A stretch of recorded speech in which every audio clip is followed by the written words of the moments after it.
Good morning, YouTube land. Hey, I know that doesn't sound like Robin Williams, but I tried. And pants off. Lord have mercy. Hello, Tony. Yeah, Lord of mercy. Good morning, YouTube. We're going to rock it from the Delta to the DMZ. It is Absolutely. 0003 500 hours. What's the 04? Oh my God, it's early. It is early. It's 07:35 where I'm at. And it's Suzanne. It's Suzanne in artillery. What do you want us to play, Suzanne? Anything, just play it loud, okay? She says, Tony, good morning. Absolutely. Good morning, Tony. Good morning, Suzanne. And you, Captain. Good morning to you. This is just like about 24 hours ago, except I'm not on the Jens channel. I'm on the J channel. It's like Jens, but with more syllables. Fucking. Right. And minus 6 billion timelines that may or may not be on screen. 6 billion off-screen fucking timelines. I fucking told you it's one of them, innit? 5:30 where you're at. Yeah, you're 2 hours behind. Yeah. Just like just like I'm 17 hours behind the captain. So something like that. Yeah. Something like that, yeah. Carry the two. See, you wonder why he knows about time travel. He's in the future. I'm literally in the in fact it's gone midnight. That's right, it's Friday here. Happy Friday. It's Halloween over there, yo. It is, it's the 31st. Woo! Although we are 6 months ahead, so it's actually Beltane, not okay, Samhain. so right, so yeah, springtime over here. So yeah, it's not really Halloween, but anywho. Yeah. Well, you always talk about having Christmas in July, so. Well, it's not Christmas for another 6 months, given that it is a winter festival. The whole that's a whole thing right there. Christmas in the summer, whatever. And if you're anything like me and you can't stand the cold, then well, yeah. I tell you what, I'd rather spend like a Christmas like on the other side of the world where it's nice and warm, instead of up here. I mean, in a way, well, yeah, I guess Christmas in the summer. Now you mention it, it's not really that bad. Go to the beach for your Christmas dinner, have a barbecue. Hey, we got a beach too. It's just frozen over. Hey, how you doing?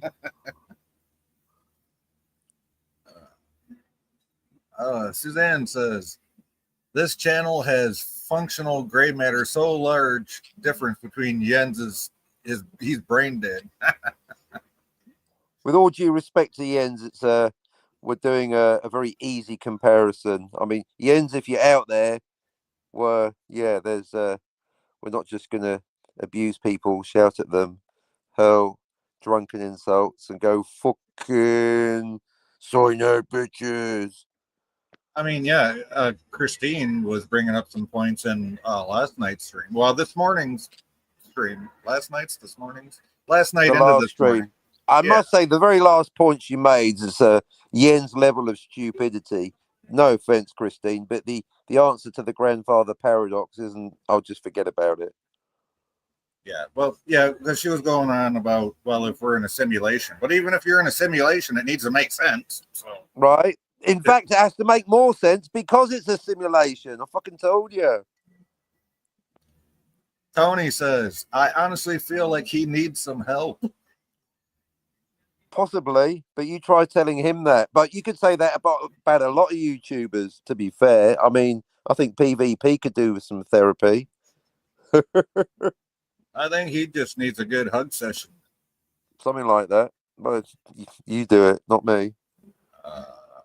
Get off me. Yeah, get off me, dude. Suzanne says, Tony, huge amounts of mental health therapy. Wow.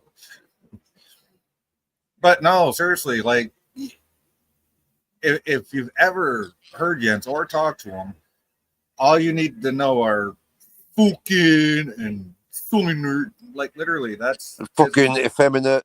Effeminate. That was a favorite yesterday on Jens Bingo, a new game available from Milton Bradley. That's a bingo. Tony says Jens needs help. Like, I don't think he's all there, you know. I felt bad roasting him like I did, but kept doing it because I Because it was funny. Goldilocks zone libate. Oh yeah, yeah, you were in the zone. Okay, yeah. Yeah. No, it's understandable, man. Scogli was loving it. Crazy artist, how you doing? Morning, y'all. Hey, how you doing? Crazy horse. Absolutely. Crazy horses. Wah, wah. Oh, crazy horse is cool guy. Rock and roll.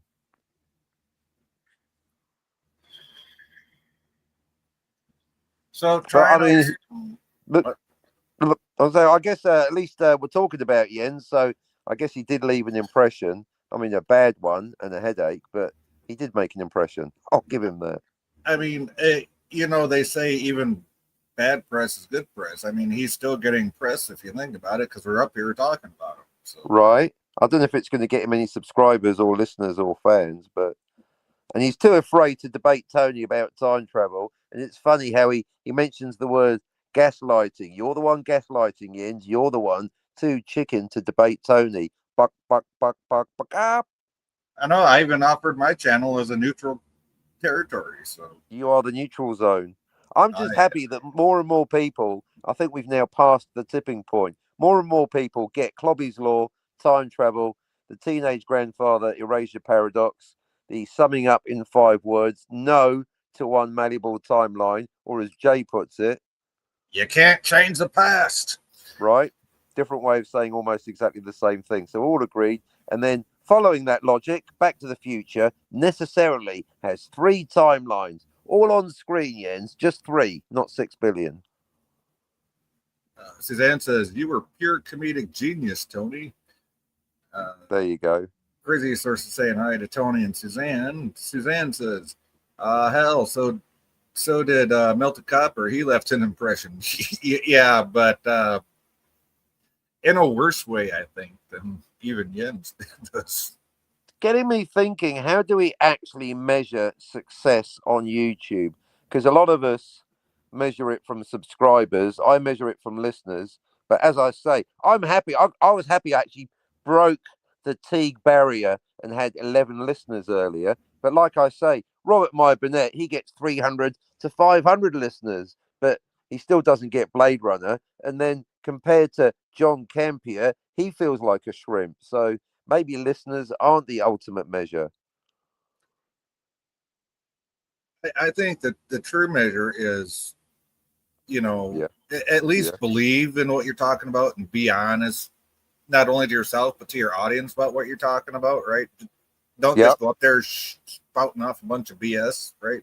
And, you know, because I think another big part of it is um, listener loyalty, right? You can have all the subs in the world, but if you don't have that core group of listeners coming back, then that's when you got to ask yourself, what's the point, or what are you doing wrong, or something, right? So Right, yep. Repeat listeners and a core group of, dare I say, friends that we broadcast with, which is now happening. I have to say, the last couple of weeks has proven very good in that respect. Right, everyone's on the up and up. I mean, obviously, Mikey pissed off Suzanne and he's fighting with Jim, and PvP hates Scotty and me. But apart from that, broadly speaking, everyone's getting on. Right. I mean, heck, I had DVB come on last night of all people. So Another making up success story. That is correct. So there you go, DVB. Yep. or Citizen or whoever he is at He's any yeah, he's given time. DVB in the chat, and then he's Citizen 333 on the panel. I don't really know why that is, but that's his gig. And then Suzanne, even you and Tony weren't talking that much a couple of weeks ago, and now last week, well, no, I thick think as it had thieves. actually, yeah, it had been quite a few months since I had talked to Tony last, and then yeah, he came up on stream, and that was really cool having Tony on here. So Right, shout out to you, Tony, for being up here. there you go. So even giving you advice on how to do a channel. So see, there's more. Yep, I think Scotty will be back sooner or later. I predict it. Suzanne says, I can honestly say I've never listened to Robert Meyer Burnett or Doomcock. They're almost kind of opposite. They're certainly opposites when it comes to. They both think they've got the final answer to the Descartes question, but they won't debate each other. But maybe Burnett will debate Tony. I think that's almost worthy of a pay-per-view. Tony says Mikey getting in fights. That's again kind of odd. Mikey is literally the passive player, not just in voice but posture. He don't go fighting people, does he? I don't think he does it intentionally. Yeah, it's just a talent he's got. He just kind of walks into stuff sometimes. But him and the Jim thing, it was something apparently that Jim said about his wife Suzanne. So Maybe that's why. Because I was listening to what Mikey said earlier. I mean, I should wait till they're both here.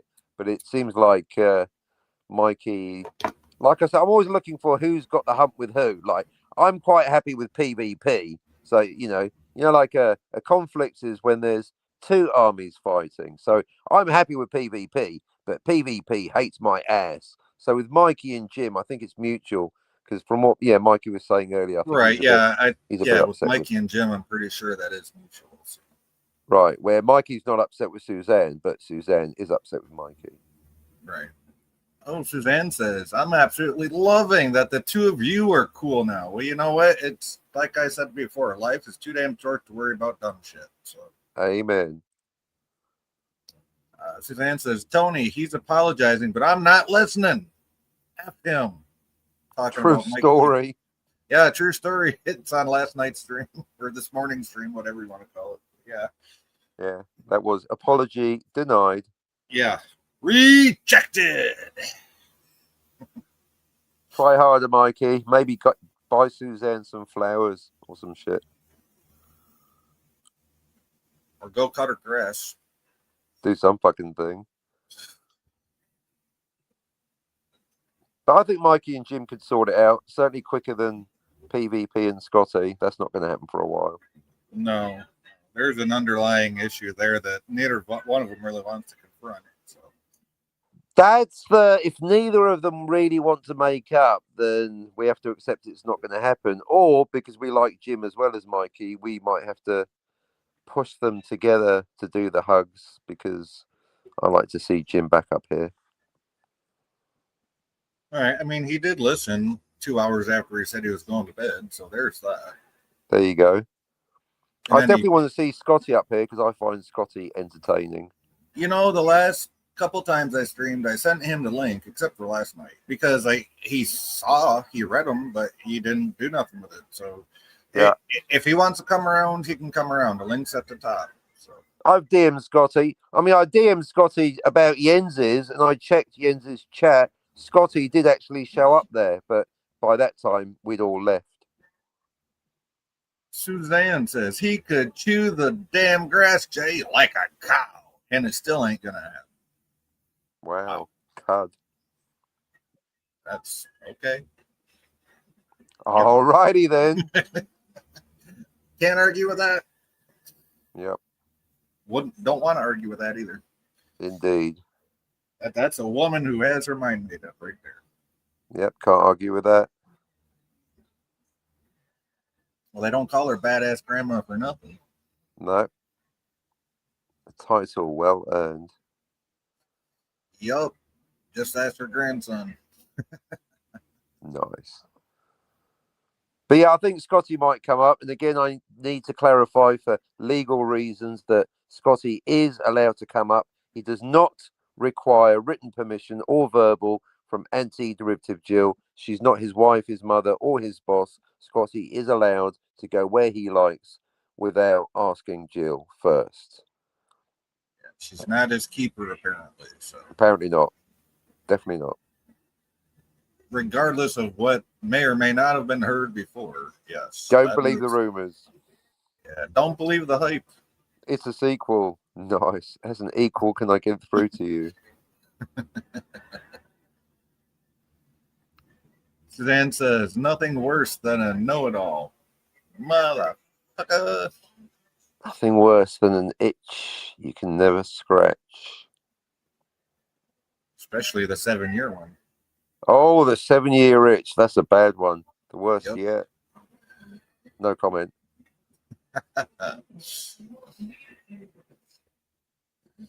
Well, I'm not used to these morning streams. Still waking up, huh? Get some coffee down, yeah. I never went to bed. That's the thing. And Oh, then, that's right. You stayed yeah. up.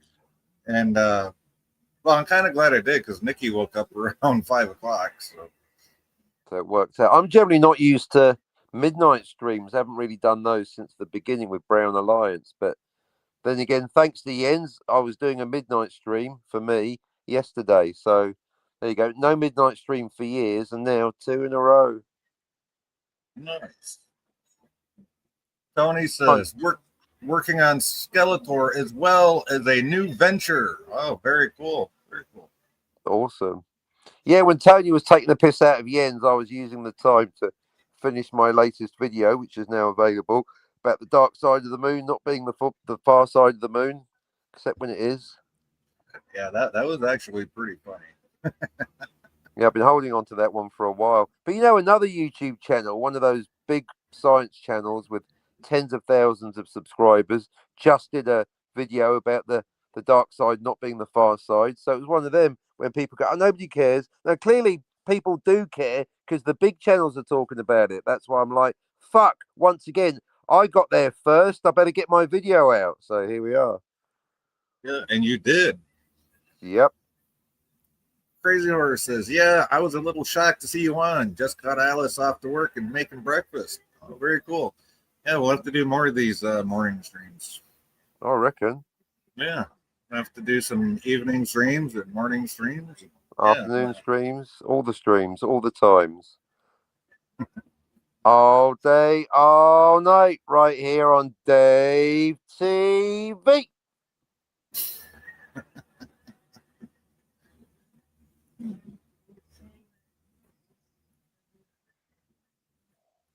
Suzanne says, my boy's making me some soup. Good boy, Harlem. Good boy. Nice. That's what we like to see. We like to see people taking care of each other. That's the way it should be.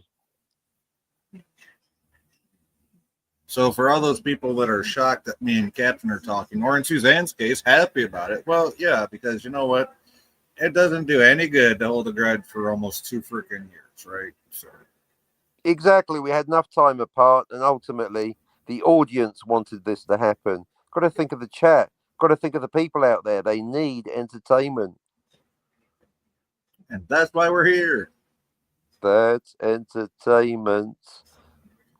Crazy Horse says, yeah, I could hop on more in the mornings. Usually you're on too late for me. Yeah. So definitely need to do more of the morning streams for sure then.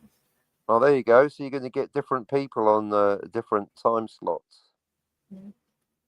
Then says he's making it from scratch. Oh, even better. Oh, making a soup from scratch. Brilliant. Doesn't Boil even... some water, throw some stuff in it. You got a soup. There you go. Just need a simple, make a simple stock or a roux, even if you know how to do a roux, and then add your stuff. Good to go. Let's say if you get a chicken in Poland, that's called a Polish stock cube. Did not know that. Mm-mm. We learn something new every day, folks. Amen. Except Tuesdays for some reason, but it's not Tuesday, so it's fine. No, it's Thursday. Well, Friday for you. So. Friday for me, Thursday for you, and if you're on the re-rub, maybe it's Saturday. Well, in between the two live streams, I rewatched an episode of Strange New Worlds from season 1. So I'm loving that. Loving the Strange New Worlds. So good. Nice. Oh, Suzanne. Suzanne coming up. No, she said, well, she says she's always awake at this time. There we go. So we got Suzanne awake, Crazy Horse awake. Tony's here. Awake. Right. I'm not sure if Tony's usually up at this time of the day, although it is like 8 in the morning, my time. Are you coming up, Tony? Is this drink o'clock? Is this going to be one of those casual shows, but without the arguing? Given that, just guessing how you were yesterday. Coming up to, well, obviously you don't need me to tell you, Tony, and you, Suzanne, but coming up, let's have a party. It's party. Open invitation. That's why I got the link up there for y'all. Even Scotty's welcome. And he doesn't need a note, does not need anyone's permission. Just need to make that clear. Right. It just never mind that paper hanging out of his pocket. Right, that is not exactly a permission slip. That's a laundry receipt or something. Zen says, shit. He's going all out with the lentils even. It'll be a while before it's ready. Oh, wow. Lentils, man. Groovy. Lentils, man. Fucking lentils.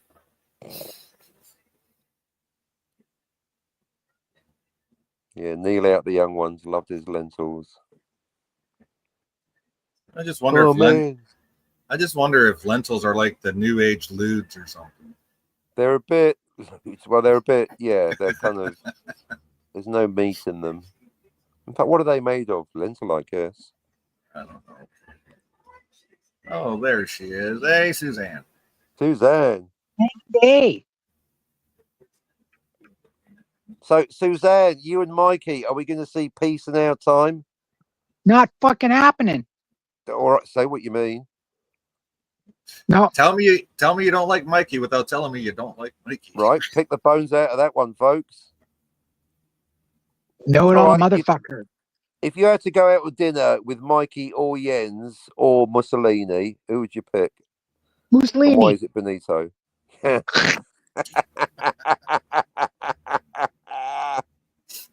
you doing? Don't you know Mussolini's already been tenderized, drug up and down the streets? You know? Well, there is that. I mean, yeah, when he was alive, as a hypothetical. No, Jens, forget it. That just no. Fucking. I couldn't put myself through that. So maybe Mikey is the lesser of the two evils. Maybe. I swear to Christ, I'm stupider than stupid now after hearing him. Right? It takes the brain a couple of days to recover, doesn't it? Oh, yeah. One of them, isn't it? Oi. He must have a 12-foot cock because he's got nothing else going for him. I said he must have a 12-foot dick. My kids just what? Did you drop the lentils? No. You heard me talking about Jens. Yeah. There's nothing like talking about how much sex you have to really convince people that you're a stud. I know, right? That just convinces me he has a lack thereof. So go ahead, keep spouting off about what you probably don't get, buddy. Right? Otherwise, why does he feel the need to? Yeah, why do you feel the need to talk about it constantly? I mean, I've got women constantly banging on my bedroom door, but, you know, I have to let them out eventually. How you doing? You know, they do have to eat once in a while. Well, I've got something for them. You'll feed them your own hot dog, huh?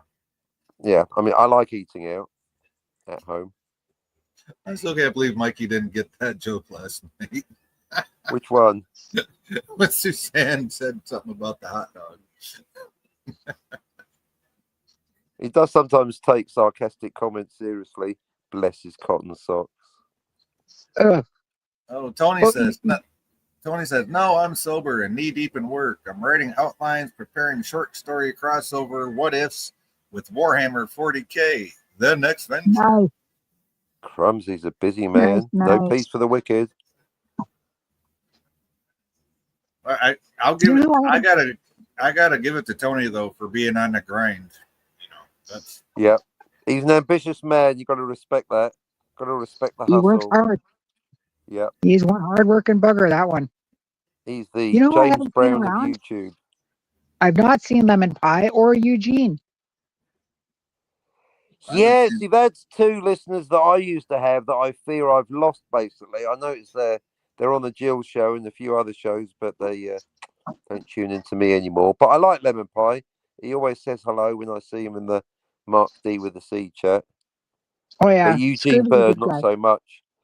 Eugene Bird a year ago was telling me he had an answer for the grandfather paradox. Yeah, that's a year ago, Eugene Bird. And Eugene Bird, for those that Christine going, oh, don't worry about time travel, it's not real. Well, Eugene Bird reckons it is real. See how I'm stuck in the middle? He's apparently building a time machine, so he needs my book more than anyone. Well, Tony says Eugene frequents Jill and Spidey mostly. Yes, he does. And Tony also says, I love it when he joins for the matinee, but it's few and far between now. Yeah. No, I really, given that he actually believes time travel is possible, does Eugene, but this is an open letter to Eugene Bird. Do you understand Clobby's law? Are you aware that Back to the Future has got 3 timelines? Rest in peace, Clubby. Amen. Rest in peace, Clobby. Oh. And shout out and comply and rest in peace, Bert O'Prey, who fought the captain's theory on Back to the Future until he actually sat on panel with Captain and said, "Oh, well, now it makes sense." Right, he listened to one of my live stream 15 times and agreed that's why he's immortalized in Time Travel Police with Bird of Prey 5's law, which is that every time someone goes backwards in time, a new timeline is created.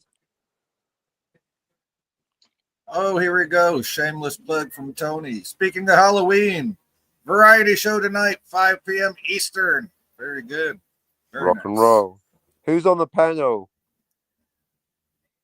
Yeah. Is Dogpile going to be there? Not Hold his actual on. name.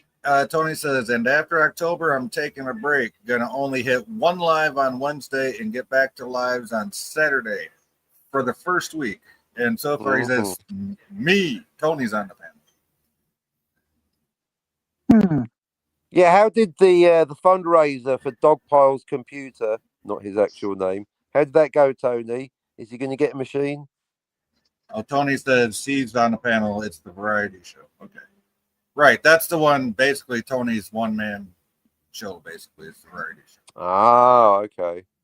I like it when he's interacting with guests, but that's my personal taste, especially Dogpile.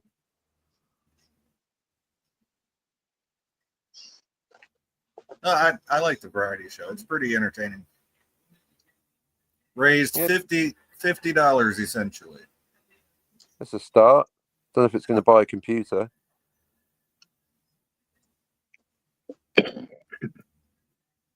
But yeah, I'm missing him. He's one of my favorite YouTubers. He's so grumpy, I think it's hilarious. He makes PvP sound chipper and good-natured. And that takes talent. Right? Oh, yeah. Now, just because I'm a bitch, or else he'd be a cheerful guy. Everyone sets PvP off. I'd say it's myself. That's something Scotty and I have got in common. PvP hates both of us. Well, see, exactly. The only person PV has to blame is PvP. That's a him problem. The only one he likes is Jill. Oh, he likes Jill, that's for sure. Really likes her. Like, that's bordering creepy.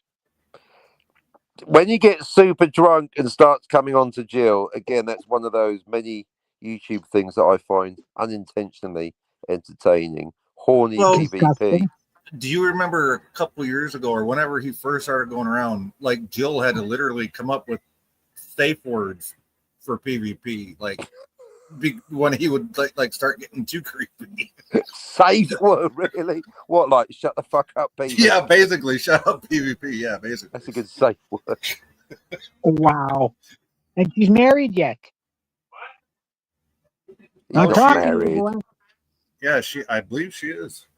Oh, Jill is, but PvP is. Oh yeah, Jill's married apparently. Yep. She's married. PvP. Get the hint, and not to Scotty either. With kids, dude. Apparently so. She's married with children, yo. Love and marriage.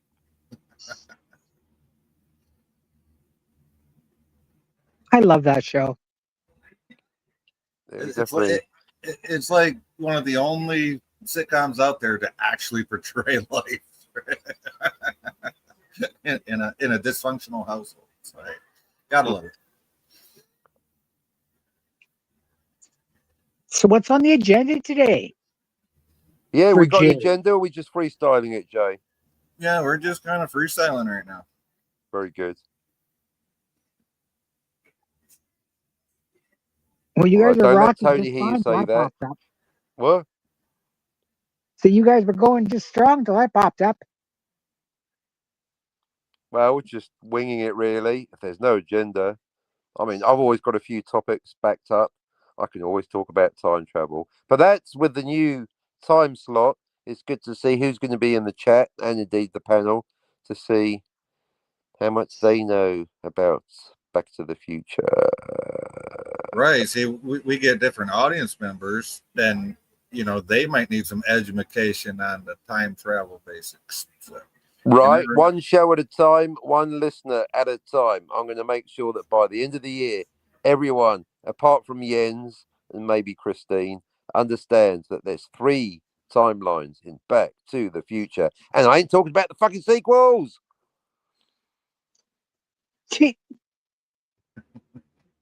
But in 1885, I don't give a fuck.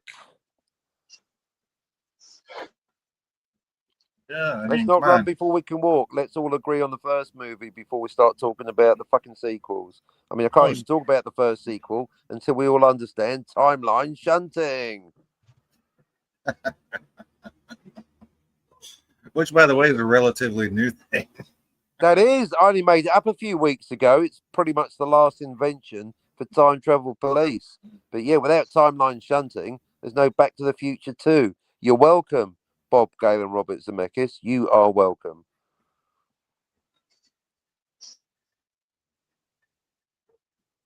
Well, it's the only possible way that Back to the Future 2 could happen because if Marty and Jen went into the future, then how the hell could they have kids? Right? They're not going to be there when they get there because they've just been in a fucking DeLorean for 30 years, or to them, half a nanosecond. Right? I mean, why do people not get that? They're not going to be there when they get there. They're in the fucking DeLorean. Oh, Tony says, I could come on and narrate a 600-word ditty I just finished. XD. Hey, you know what, Tony? Do it. Go for it, bud. Has it got 6 billion timelines? I hope not. I can deal with 600 words, but not 600 timelines. No way. No how. Mind you, Time Cop, that's got a too many timelines. Because the Bird of Prey 5's law, Kapla, Time Cop, Act 1, is a fucking mess. That motherfucker, Max Walker, he's going backwards in time every 5 minutes. Timelines A, B, C, and D. You might as well skip Act 1, go straight to the fucking second third of the movie. Oh, Tony says, no, it's Emperor of Mankind meets Tony Stark. What if? Oh, okay. Oh, yeah, because of the Warhammer, the 40k. Yep. Yep. Obviously, I'm all about that 30k, but that's me. The Horus Heresy. That's where I'm at. But thanks to Tony, I'm all about them angry Marines. Green Marines. Yeah, you know, the yellow ones. Tony will tell you. Yeah. He's the Warhammer expert. I'm a junior partner in the situation. You said Green Marines just kind of reminds me of the Halo Master Chief outfit. Oh yeah, Halo. That's that Microsoft thing. Yeah, well, it's going to PlayStation now too, apparently.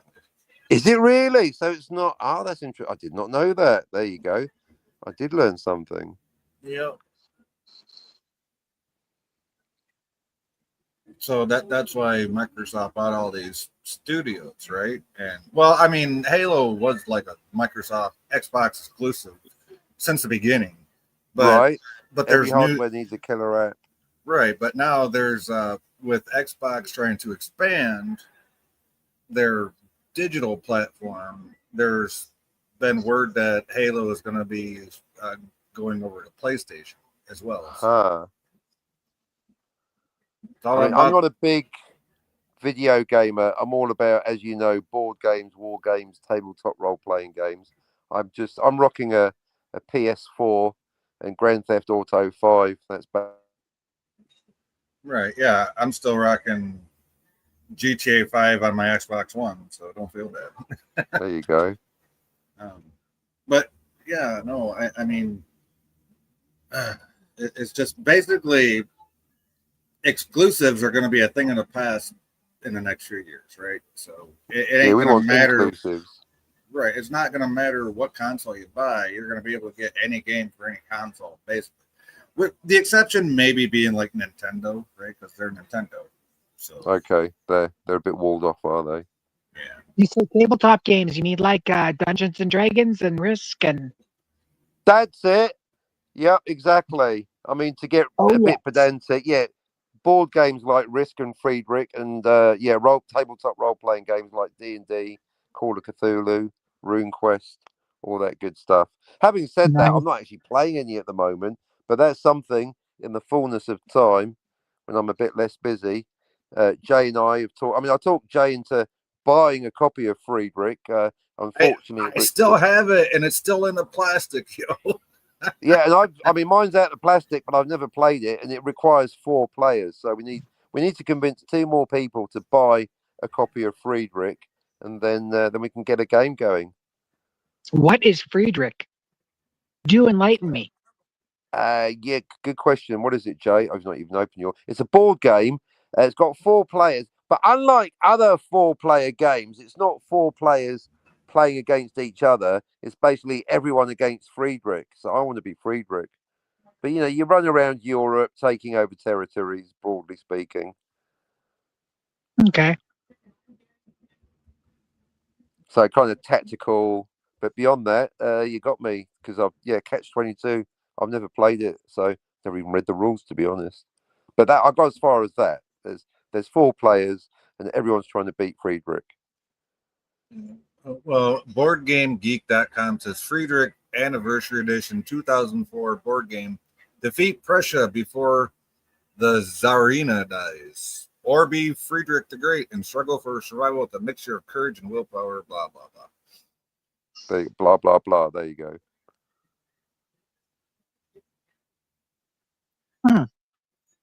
Now, hold on. I'll try to pull up an image here. Here we go. There's an image. Oh, no, not that one.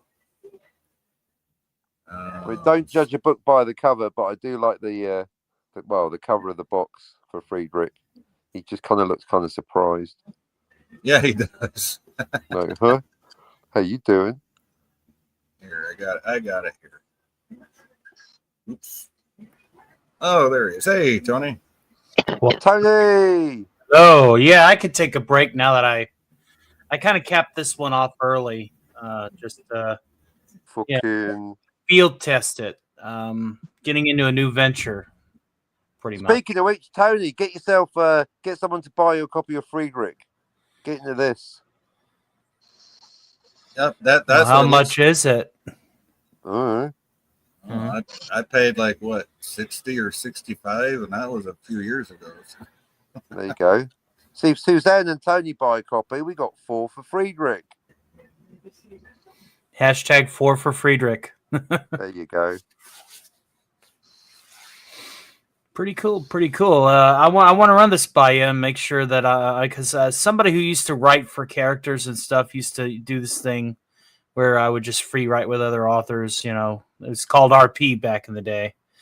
I want to make sure that I got this dusted off right. So this is a little what if short story. I don't think I'm going to put this one to video because I capped it off too short. But are you doing a radio play like Robert might have been there? No, more like an audiobook.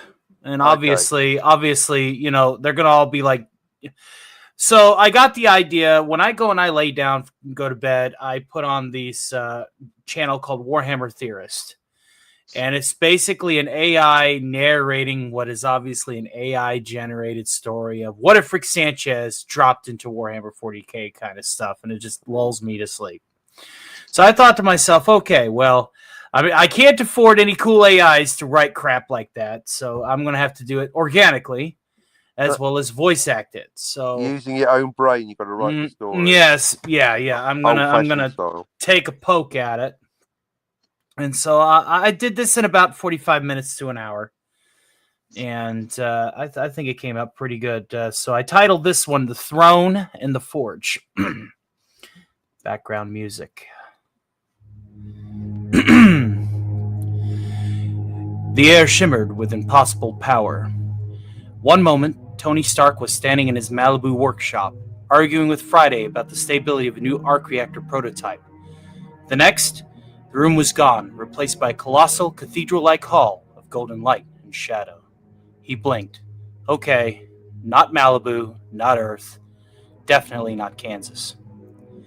At the far end of the hall stood a figure that made even Tony Stark's ego shrink a little.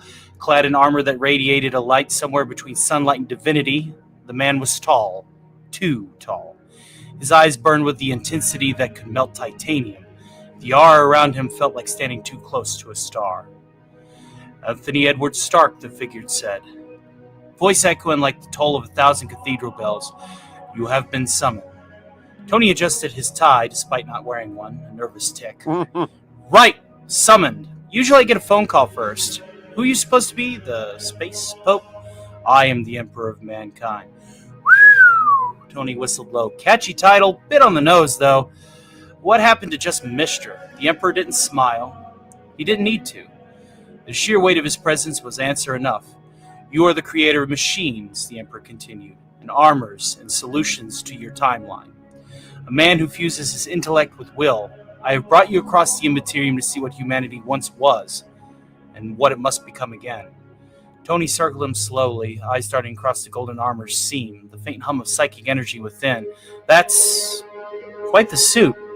Doesn't look like one of mine, obviously. You mind if I take a peek under the hood? Your curiosity is admirable, the Emperor said, but your arrogance blinds you. You build to protect yourself. I build to protect a species. Tony smirked. Funny, people used to say the same thing about me. He looked around at the endless banners and statues of warriors frozen mid-battle. So what's your deal? Ruling the galaxy, smiting the wicked, monologuing dramatically? I unify mankind against the darkness, the Emperor said. My sons betrayed me. My empire burns. And yet humanity still endures. Yikes! Tony extended. Sounds like a rough family Thanksgiving. For the first time, the Emperor's eyes softened, barely. You jest. Your world has not yet known the horrors of mine, and you still have a choice. You still have the light and innocence. Tony leaned on a nearby golden pillar, arms crossed. Light's easy when you can make it in a lab. The trick is just keeping it lit after you're gone. The Emperor regarded him for a long, silent moment. You understand more than most, then, perhaps. In another age, you would have stood among my tech priests, though your irreverence would have made you many lashes upon your hide. Tony grinned. Yeah, I don't do robes or lashes, but I do build miracles on a deadline. You ever thought about upgrading your power source? I got some ideas for sustainable psychic amplification. Clean, efficient, no human sacrifices needed. For a moment, in just a moment, the Emperor's lips twitched. Faintest ghost of amusement. Perhaps, he said. You were summoned not to learn, but to remind me that even gods must sometimes laugh. Flash of light filled Tony's vision, and when it cleared, he was back in Malibu, his tools scattered across the bench, prototype reactor humming steadily. Friday, he asks, tell me I didn't just hallucinate a 10-foot giant galactic demigod. Unlikely, boss, Friday replied. Sensors detected a quantum energy signature off the charts, but only for a few seconds. Also, you appeared to be wearing a laurel crown. Tony touched his head. Gold leaves shimmered between his fingers. He stared at them for a long moment and then smirked. Well, guess that's one more for the multiverse record books. Turned back to the arc reactor, muttering, let's see if I can make this Emperor proud. Deep in the warp, somewhere beyond time, a gold giant watched for the first time in millennia. He smiled. You know, Cute. It was cute. Nice. Yeah. The contrast between their personalities works well. Mm. What do you get when you have somebody who thinks he knows everything and put him up against somebody who does? Right. Well, you get a conversation between Jens and Tony. I was just going to say that. Great mind, Suzanne. So, you know, cute little stuff like that. But obviously, I'm going to make, I capped it off just so that I could run the idea by you guys, I think. And obviously, I'll be voice acting it a little bit more, narrating when I need to narrate. using certain voices. Obviously, the Emperor of Mankind will not sound like mine. It will be booming and godlike and any voice effects? Are you going to combine your acting with some?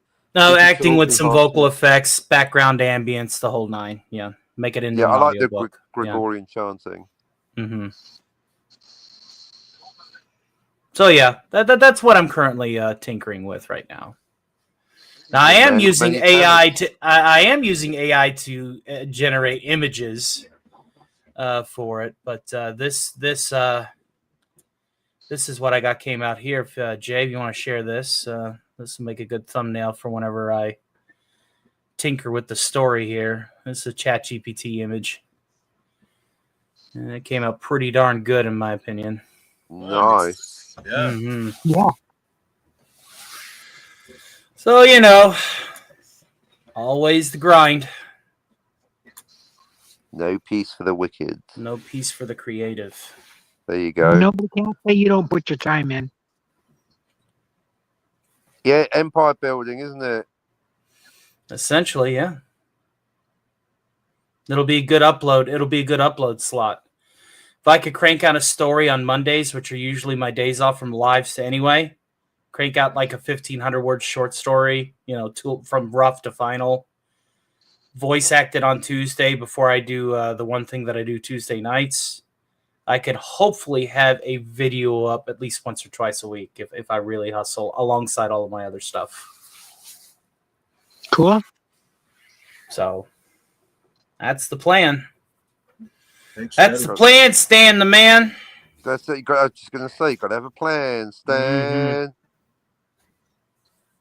Mm-hmm. Yeah, and the AI does help. My personal theory, which has evolved, because like a lot of artists and writers, I was initially fully against the AI, fuck the robots, but now it's a combo. I will not use AI to do my thinking or even my drawing for me, but I will happily and do and have used AI to animate photos that I took in illustrations that I created. I can honestly say I have never used that AI or that for any drawings or sketches or even that AI grok thing that you talk to. None of them. See, that's the thing. I like to start off. Well, I'm going to have it make thumbnails for this, but like I said, some of these other channels that I listen to when I lay down, I could definitely tell they're AI written because they're also AI narrated. And I can see. Yeah, that's the other thing. I won't use it for writing. I like to come up with my own words. Yeah, I'm going to be writing my own stuff too. That's what's going to set me apart from some of the stuff that I just put on as background noise while I sleep. Yeah, most of what I listen to fall asleep is AI. Mm-hmm. So that's going to be what hopefully stands me out in another sea of content creation that's trending. There's a lot of motherfuckers out there on YouTube thinking they're funny. So, yeah, screw them. They got to learn their place. Got to show some respect. Totally. Talking about you Robert My Burnett. Earlier today, Tony. What, Susan? I said you were totally something else over on Jens today. Lord of mercy. That was me. That was me coming to alleviate somebody else's boredom and to hopefully troll Jens into a stupor. I was half a bottle of bourbon in. I was half a bottle of bourbon in, so I wasn't white girl wasted. It was like the right amount. It was the Goldilocks zone of libation. I said, you know what? I haven't done in a while. I haven't emasculated this poor guy to an inch of an atom, so I think I'm going to do that. But that's the thing. He's so sloppy drunk, he doesn't even know when he's emasculated. Yeah, no, it's funny. I remember the entire roast. Not till him says, and I'm drinking the hard liquor. How many beers have you had again? Do you know what he is? He's basically that knight in Monty Python, isn't he? It's barely a flesh wound. He won't take the L. Come over here, you yellow bastard, and get what's coming to you. I'll put your legs off. That's Jens. You won't know when he's beaten. I'm invincible. Look, you stupid bastard. You got no arms left. Yes, I have. Look, just a flesh wound. I actually have a 12-inch tall Black Knight figure, and all 4 limbs are detachable. It's still in the case, Monty Python and Holy Grail. In fact, I've got to learn to do that with a Yorkshire accent. It's only a fucking. It's a flesh Well, wound, you just gotta, You soy you just nerd, gotta, bitch. you just gotta use, fucking as an adjective and a verb, and you got to, slur your speech a little bit, like drool's coming out of your mouth when you talk, kind of like. It's only a fucking flesh wound, you soy nerd, bitch. He is soy cunt. I was seriously worried about him. I was talking to Scogli in DMs before I laid down that morning. It's like I when I said lethargic, Mr. Clean, I meant it. I don't think the guy eats.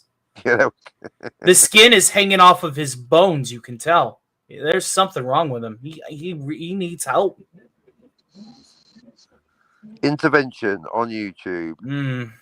Yeah, man needs to eat and recenter and all kinds of shit, man. I'm worried about him. Like when I was tearing into him, I went back and I listened. I'm like, oh my god, I haven't trolled like that since like 2014. Mm-hmm. It was getting like the last time you had Jesus Christ, I don't troll anymore, and I'm like, oh my god, I sound like I'm 10 years younger, like I'm on 4chan still. Like, what the fuck? Damn. I was a dick. It did get a bit schoolyard, but kind of in the best way. Yeah. I was kind of a dick. No hard feelings, Jens. I mean, but dude, stop it. Get some help. For real, dude. Like, damn. Lord of mercy. He must have went downhill the last couple of years then, because the last time I seen him, like a couple of years ago on his channel, he was like bragging about how he's working out and this and that. But you're saying he's got skin flapping around him, so it's like, damn. Go and watch it. Go watch his stream. Go watch the video of him playing, albeit poorly, playing music. You could see how he looks, man. He's pale as a ghost. Absolutely pale as a ghost. It's like he hasn't seen sunlight in forever.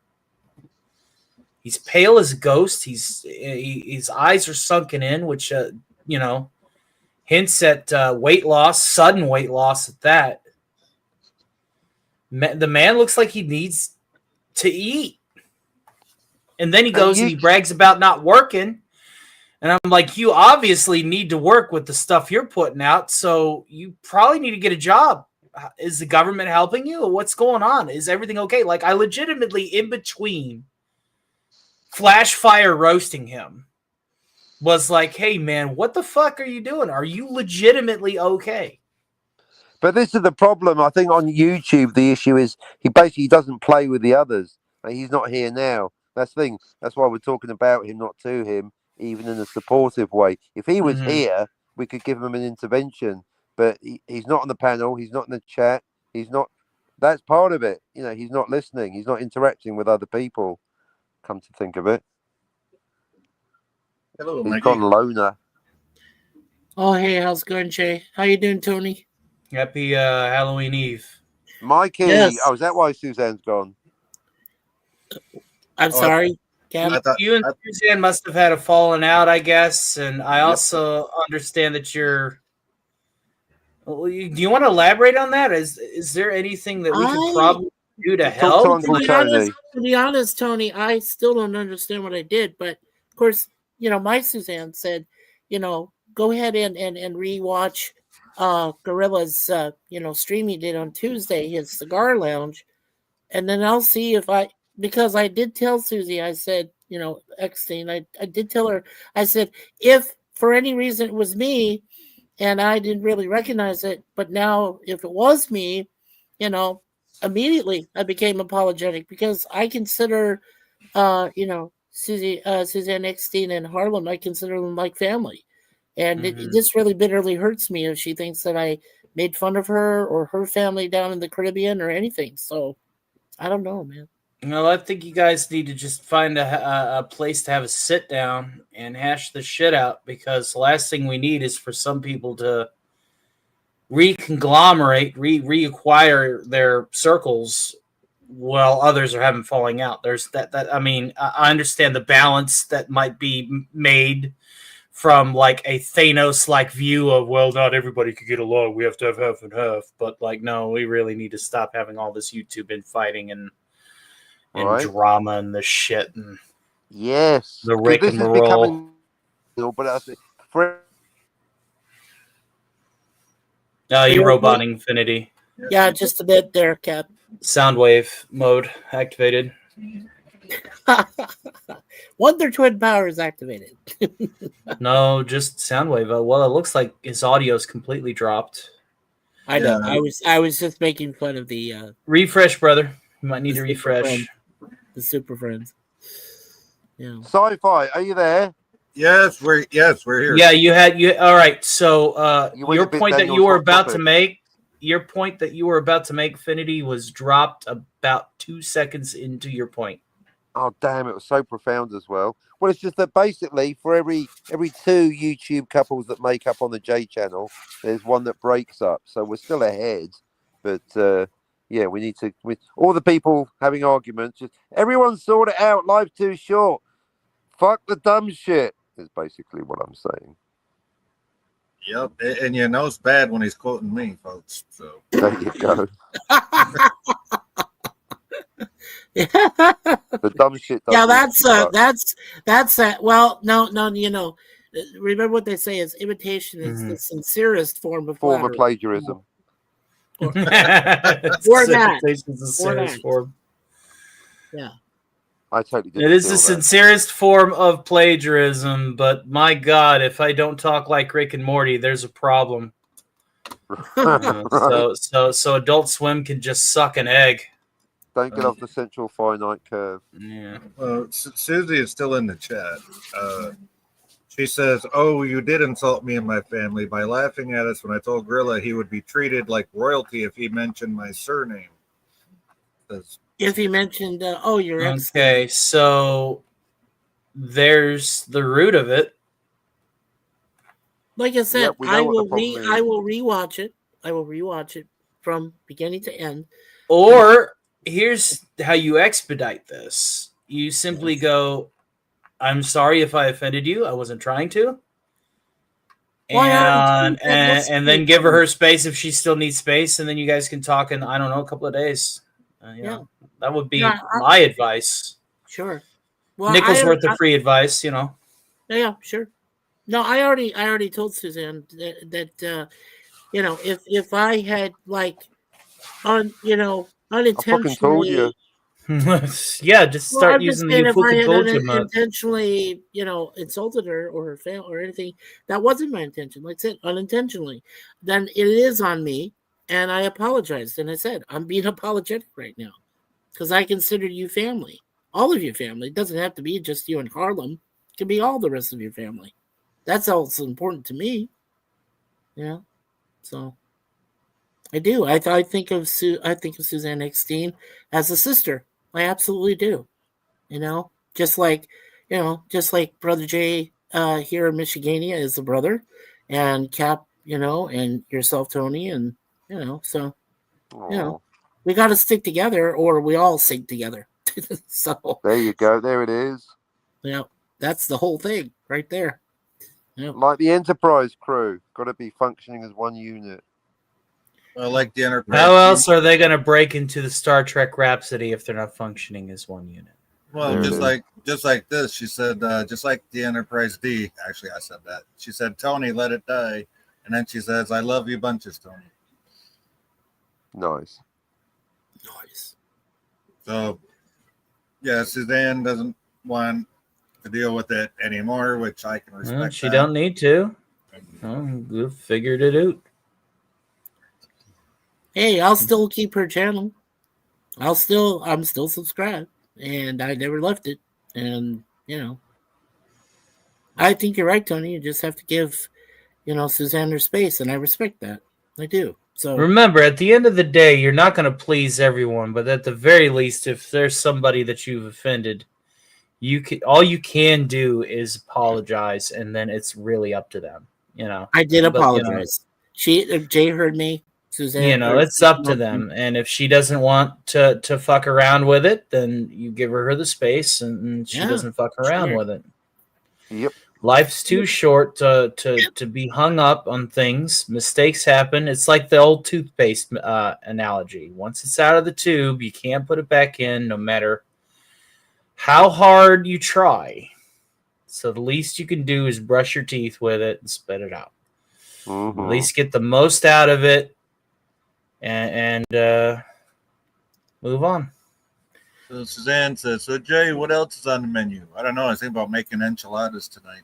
Enchiladas. Oh, don't tell me that. Yeah. I'm thinking about frying some eggs here. I make mine kind of from scratch. It's ingredients that I put together, so it's not like a frozen kind that you put in the oven. It's chicken and tortillas and cheese and sauce and all and beans and all the good stuff. I'll have to do a video on it. That's an idea. Peace, freedom, liberty, and bacon and eggs. It is 8:35 in the morning here. Well, that's a combo. That's the symbol of America, my friend. Peace, liberty, freedom, and bacon and eggs. Bacon and eggs. That's right. Do you put ketchup on your eggs? Oh no. No. No. Okay. No. When I make my eggs, if I'm making an omelet, I'll sometimes put tomatoes, green peppers, and onions in it. But that's what Suzanne does with mine. I haven't had ketchup on scrambled eggs since I was like 12. Okay. All right. Wow. It's not really. If I'm looking for a simple flavor palette like that, I'll go back to being 12 years old. Every once in a while, you have. I flat my eggs over easy. Most of the time, medium. I don't like them too runny. Cook sausage, bacon. If I'm feeling the mood for a full English, bake up some beans. Yeah. I like me some over easy eggs. I like me my dippy eggs. Gotta have dippy eggs. I always have a fried egg sandwich almost every day, every morning, and I have these little gherkin pickles about yay big, like about this, about 4 of them. Yeah, when they're really good. Crazy Horse in the chat says, "Oi, oi, Tony, you need to make that a Liberty Prime soundbite." Well, the whole point of the Liberty Prime soundboard is I actually went into my Fallout 3 and I harvested all the sounds, converted them to MP3s and put them on the soundboard. I don't have that voice that can say everything. I just have, Liberty Prime, Communist target acquired. Yeah, I don't I don't have an AI voice to that. You know what I'm saying? Like it's not really needed. America will never fall to communist invasion. See, he speaks for himself. Apart from New York.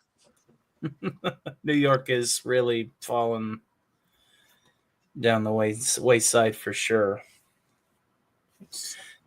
Suzanne says, "Damn it! I want to get me some cheese, and all I have is mozzarella. Yuck!" So la bella mozzarella.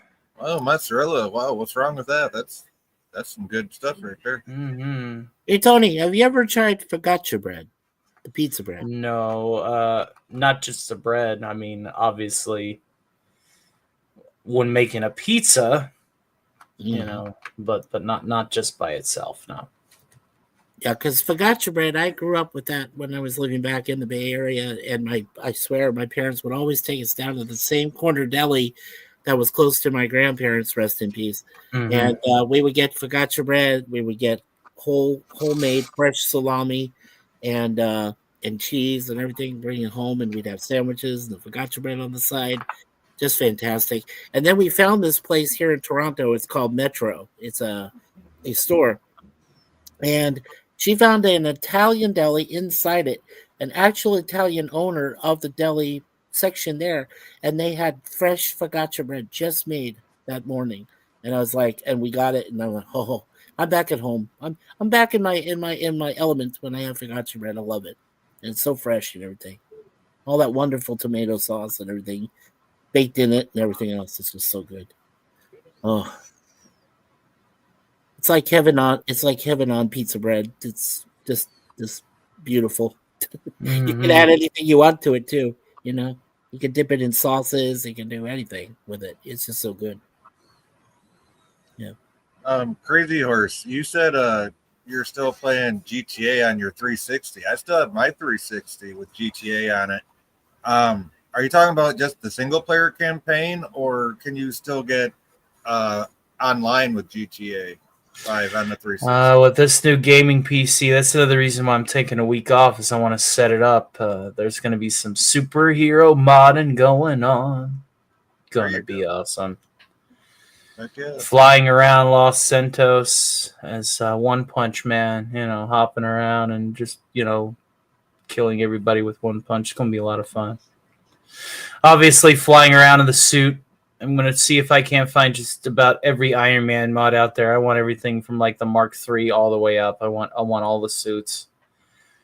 I want to get the AI mod where you can spawn, like, say, an AI bad guy. So we can have, like, AI Thanos, and then you can spawn, like, allied NPCs. I want with all of the Avengers scripts. That way we can have, like, Thanos fights downtown. Because there's YouTubers that do that, but, the difference is I could voice act that shit and use movie makers and stuff and camera angles to make it look awesome. And Nice. I'm always thinking of the next venture. There's always the next mission.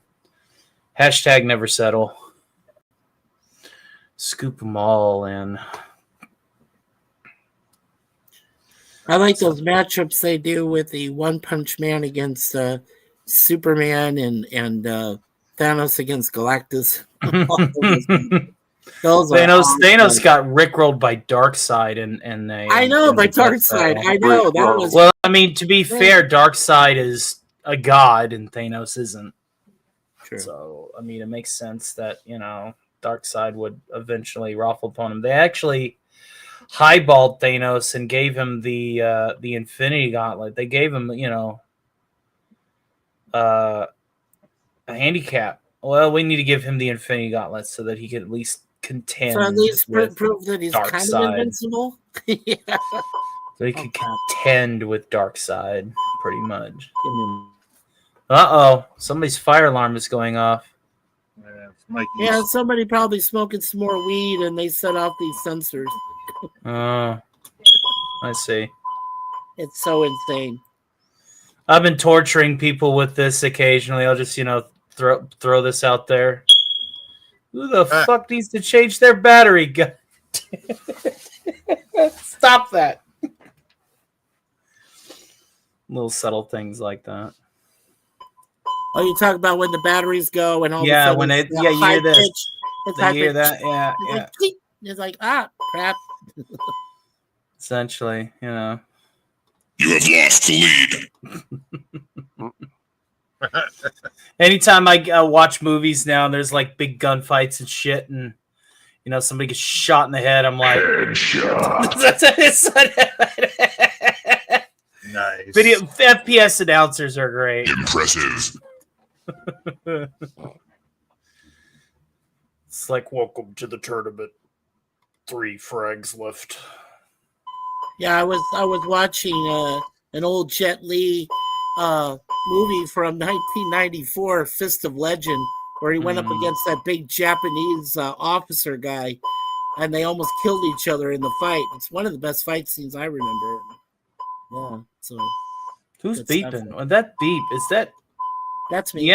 Oh, Lord of mercy! Who's beeping? Couldst thou perhaps chance fix that particular NAS? Mikey, you need to make up some kind of a back that thing up lyrics for every time your thing goes off. Every time it starts doing that, you go do do do do do do do do do do do do do do do do bum bum. It's almost in sync. It's almost in sync too. It's a little high though. I used to do this. I used to go tequila. Who the fuck is reversing a truck? That's him. Tequila. No, that's just me. Could you shut the device up? Mayhaps. I could disassemble, but then I get in trouble. So yeah. What is the device for, and why must you play it? It's a smoke alarm. I think it's hardwired into his building. Yeah, the smoke alarm is hardwired into all of our alarms in our apartments. This is when you pull out the 45 and you turn it into slag. Because you know that's dangerous, because that means if there is a fire, you're going to ignore it because your brain's getting used to the sound. Yeah. There's a moment of Burn to hubris. death. This is the part where you feed it lead and then it will shut up. Yeah, just pull out the Desert Eagle and say, bye-bye, my weird. Daka, daka, daka, daka, daka. Then people will have something to crow about with noise, right? Right.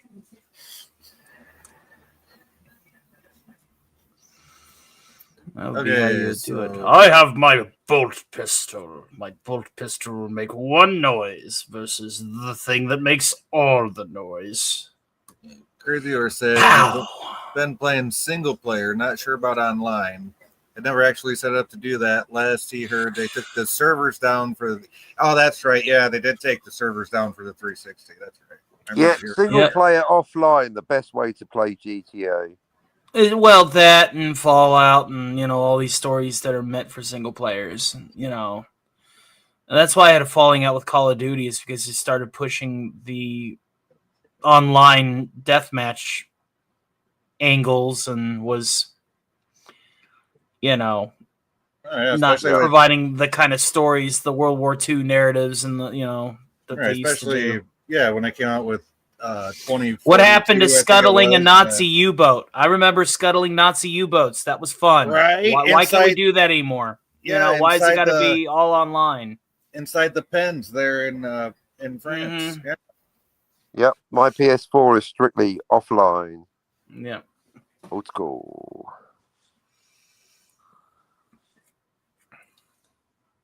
I don't even play missions. I just, drive around, starting shit. Messing with the NPCs. You're truly bored whenever you load up a game of GTA and you obey the traffic laws. That's the one. We just go for a nice drive and actually don't do any crime. Maybe hit the strip club. Get a private dance. Yeah, you gotta hit the vanilla unicorn. But yeah, generally, I don't even do the missions. Just steal an ambulance, get a fire truck. That's really what I'm aiming for. Get that big old fire engine and start some shit. Anyway, slide into a military installation, slide out with a tank. I think I did that on GTA 4. Steal the tank. I haven't figured out how to do that on GTA 5 yet. Oh, it's easy. It's very secure. It's a very secure base. You basically need to be tooled out. You just need to the nines. Yeah, you just need to be fast. But you can do it easily. You basically need to Naruto run towards that tank at Area 49 or Area 42, whatever they call it. You need Naruto run to the tank before they shoot you down. That's so have full body armor, full health. Don't have a heavy weapon out, so you run faster. Run like the Dickens towards the tank. Get in it. Stop blasting away. Yeah, and then roll out with your new toy until they eventually take you down, because at that point it's instant military response. What's funny about GTA Online? You can actually buy a hangar in Fort Zancudo, and that way, if you're doing cell missions for your businesses, you can fly over Fort Zancudo without having military jets attack you and shit if you have clearance, as long as you have a hangar located there. So, yeah, that's always fun. Mikey says, people in our building get bored, then they smoke their weed or intentionally pull the alarm without being caught. Yeah. Sounds like people need more to do in their lives if that's how bored they are. Speaking of sandbox games, Destroy All Humans and Destroy All Humans 2 had such a good rebuild. Those games are fun. If you like, all of the jokes that they make fun of 50s America and 60s super spy tropes in the second one, man, give those two games a try. They're pretty fun. Actually, yeah, I've got them Mhm. on here. I just haven't played them yet. So. You're a chick. I'm a patriot. So I guess all the monkeys got together, scratched their heads, accepted the inevitable. Yeah. it's good Gravier stuff. says, I'm actually thinking of getting GTA 5 for the computer so I can go online. Yes.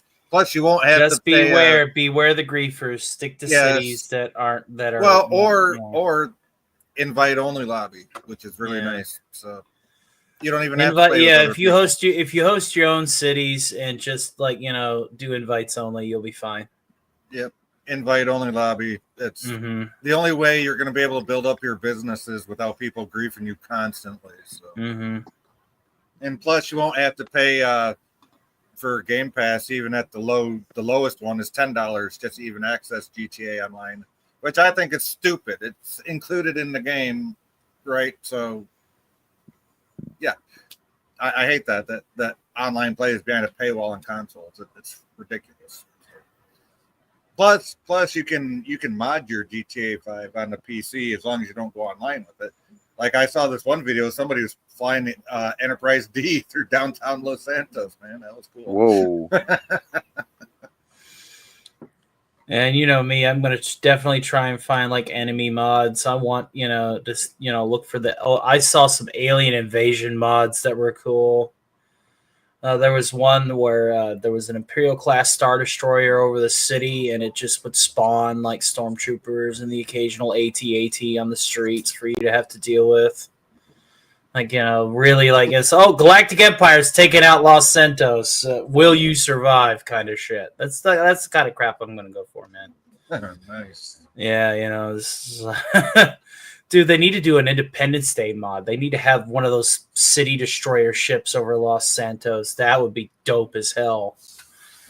I mean, blocking out the sun. City would obviously have their lights on the whole all day because be blocking out the sun during the day. They do have 4th of July, stuff, but nothing like what you're talking about. Though. No, that would be so cool though. Maybe once I learn that engine, maybe that'll be something that I can end up fucking with. Used to mod for Unreal Tournament back in the 2000s, 99 to 2002. Yeah, might be time to learn another game engine, because I'm literally doing every other thing under the sun before I die. So, have you thought about, Tony, maybe going retrograde, War of the Worlds? Those the tripods. Yeah, the tripod. Dude, oh, that would be pretty cool. That'd be pretty cool. Oh yeah, flying over the mountains of Los Santos. Oh man, yeah. Walking down, the mountain. Just walking down the mountainside. Oh yeah, sure. You can see that shit from the distance, and they're blasting. Mount Chiliad, where the alien hotspot anyway. Yeah. Oh yeah, yep. Yeah. Well, don't forget the FIB has a UFO too that they copied from the aliens. So. Oh, I just thought of something. Mars Attacks. Oh God.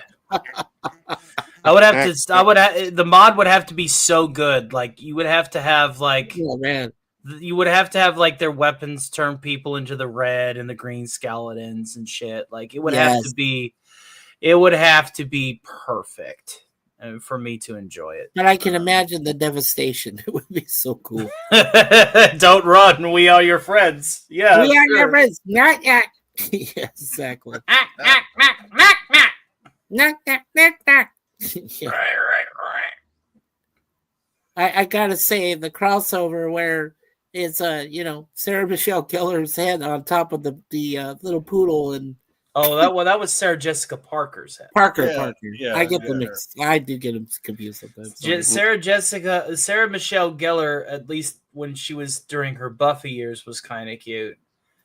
Jessica Parker has never looked attractive after Hocus Pocus. Okay, right? Even in LA Story. Yeah, Hocus Pocus, she was cute. After that, absolutely not.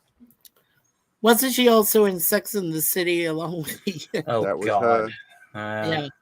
Yeah, that was her. Yeah. Mm-mm. Yeah. Survey says. Eh. Hold on, I got the noise. I got the noise. There Yeah, you go. noise. Okay. Yes. Yeah, there we go. No.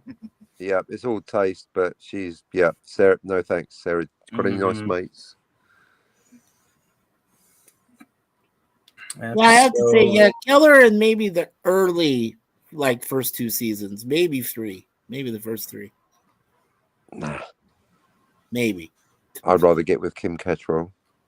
Heck Oh, yeah. Kim Cattrall, Kim Cattrall. You're American. That was a very good movie. Kim Cattrall. Hey, she might have played an evil Vulcan, but she looked good as the Vulcan. Right? Mm-hmm. I liked her in Big Trouble in Little China whenever she was wearing the headdress that happened to be the exact same headdress that was on the Sorceress in the 1987 Masters of the Universe film. That's true. Fun little Easter egg. Same studios. Reused prop. Yep. Ah. Yeah, fun fact. So yeah, basically Tony just mentioned the one good thing about that movie. No, the one good thing about the Masters of the Universe film, actually 2 good things. First was Frank Langella's performance as Skeletor. He carried that entire film. And the second was Courtney Cox. She looked cute. As that reporter, right? She wasn't. She wasn't a reporter.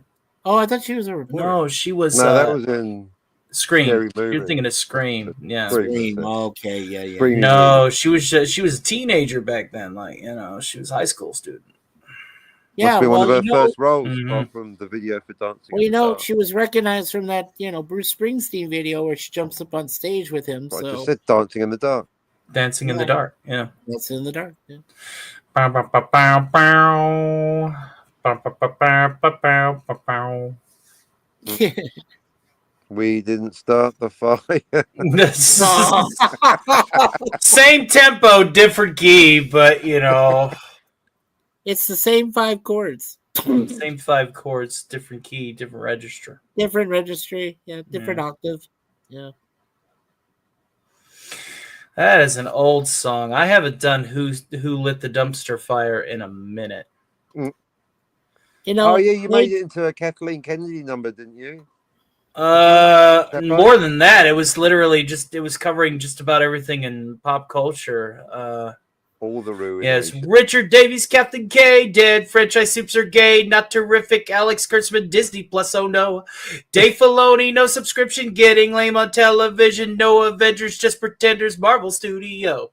Agatha had bomb, cash away, crashing down. Grogu, Kenobi fried, lightsabers can't make you die. Compressor bypass seed, Indy's got a new queen. Killed Han Solo, TR8, our sequel sucking goodbye. Who lit the dumpster fire? It sure wasn't burning when we're learning about the dumpster fire. The woke had to light it, and we tried to fight it. Yeah, nice. Yeah, and fuck that Dave Filoni. I tell you what, man, getting the lyrical syntax for this parody was very time consuming. Very, very time consuming. Paid off. Paid off though. Definitely did. Might sing that one tonight. I think some people like Filoni and Kurtzman and Kathleen Kennedy all sit in a dark room and they all start belting out malevolent laughs and stuff while they're creating their next insulting creations. Pretty much. Oh, fuck! Ooh, ha, ha, ha, ha. Yeah, there you go. I can almost imagine Kathleen Kennedy going, "Oh, fuck." I'm half tempted to work against the grain and just keep it spooky all the way to the week of Thanksgiving, even after I take my week off. Yeah. I listen. Halloween for me is literally like the second week of September to like November 11th. Like, wow, I can't get enough. I'm like, no, don't leave me, please. I'm dying, Anakin. Please save me. Because I can't get enough of you. Anakin, help me, please. I'm dying. I'm weak. I'm too weak. Suzanne says, "Bravo, Tony." She also says, I wasn't even trying It's too early in the morning. I need eggs in my life. She also says, so teacher was caught telling kids to walk out of the classroom so teachers can still get paid. Shake my effing head. Teacher strike incoming. Again. Again. This will be the fourth one this year, probably. Shit. Well, teachers really have been given the bump steer with the way the Board of Education has turned for most of this godforsaken country. We really need God right now in the worst way. Well, I told my brother, my brother still teaches, Tony, and over in Washington State, and I told him we need to put God back into the schools, man. Absolutely, there's no question. At least pray, do that. I mean, if you get that far, that there's a such thing as a separation of church and state. So. Oh, I'm aware of it, but believe me, like we used to embrace a happy medium. There was a happy medium. Yes. Case in point, one nation under God.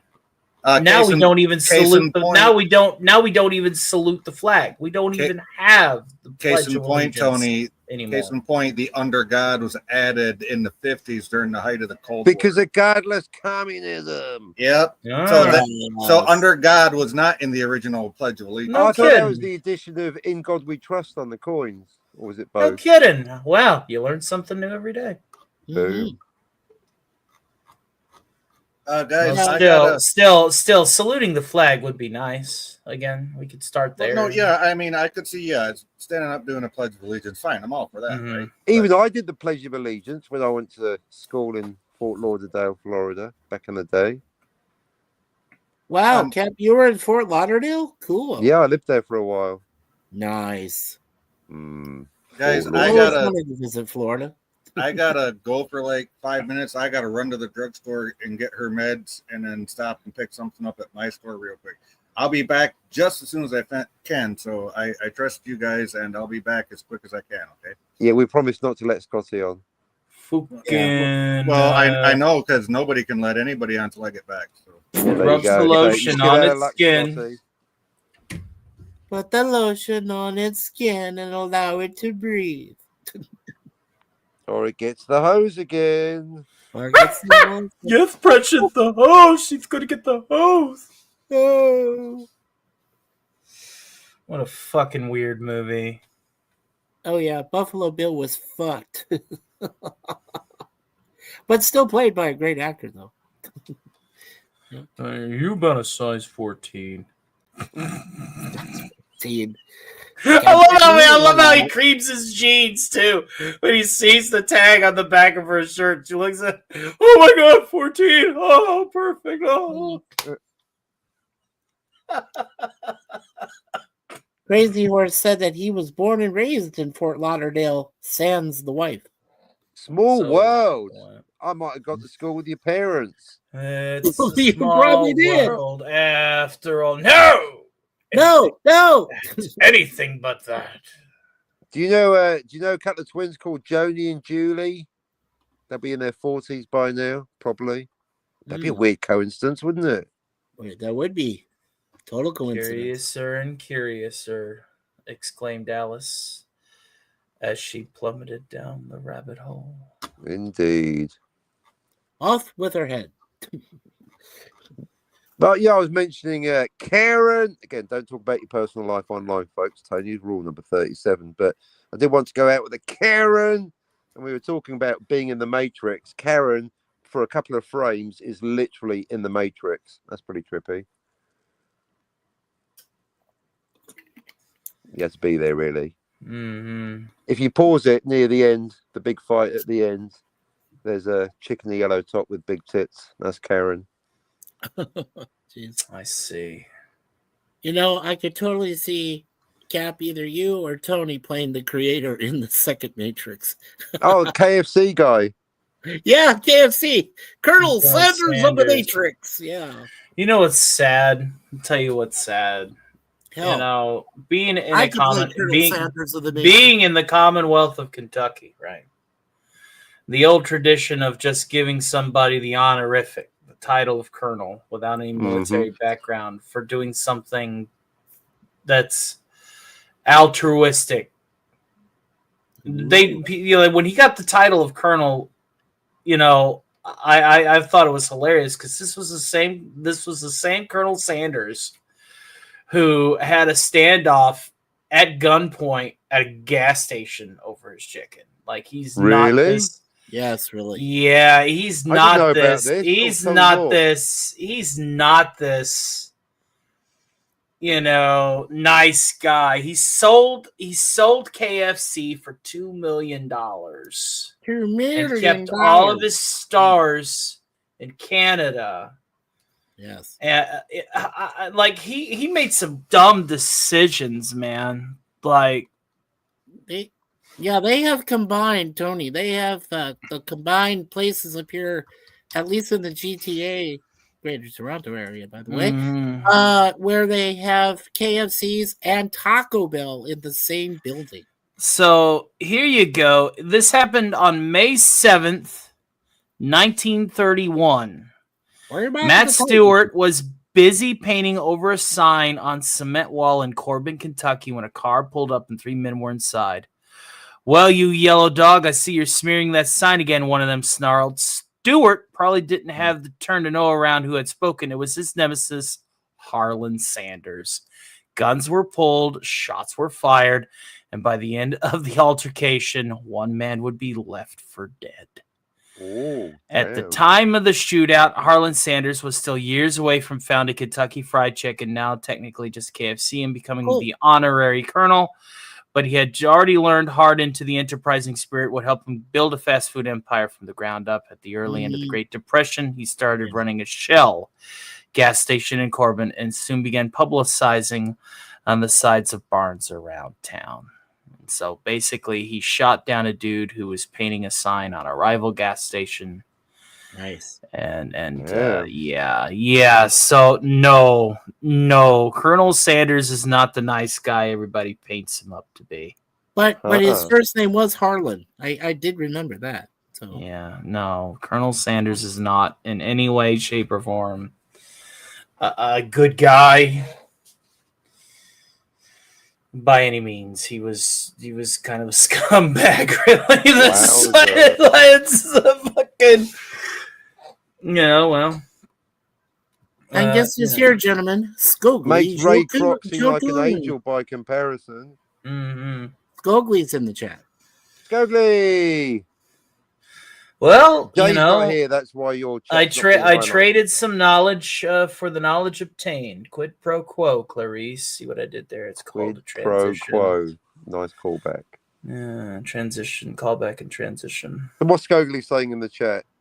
Goes to other device. Skogly, the Jotun, the giant of the Jotun clan, says, "So, Susie, are you going to trust Mike that he's actually going to go back to review to determine if he owes you an apology or not, or if it's just a bunch of hot air, because he clearly doesn't think he owes you one? No.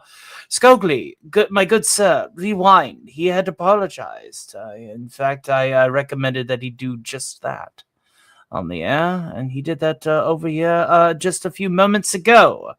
So we will update you with that information now." Stuck his fingers in Scotty's wounds. That sounds almost sexual. It did sound sexual when I first read it. Mike was all over Scott like a greasy little scumbag's dick in his fingers and the wounds while Scotty was trying to apologize, trying to draw as much pain out of it as possible. Well, it sounds to me like someone is a masochist and someone was a sadist, possibly both. See, this is the channel of making up and breaking up. So we've still got slightly more people making up than breaking up, but it is both. But better out than in. I think sometimes it's darkest before the dawn, but then sometimes it's calmest before the storm. But yeah, hopefully. Suzanne says, "I already shot that horse." Well, that's not my problem, Tannen. That's where you're wrong, Blacksmith. It is your planning. We might actually before I shot that horse, he threw a shoe. So I lost a big bottle of Kentucky Red Eye. We might so have the to ways do I like figure it. We might have to do $5 for the whiskey.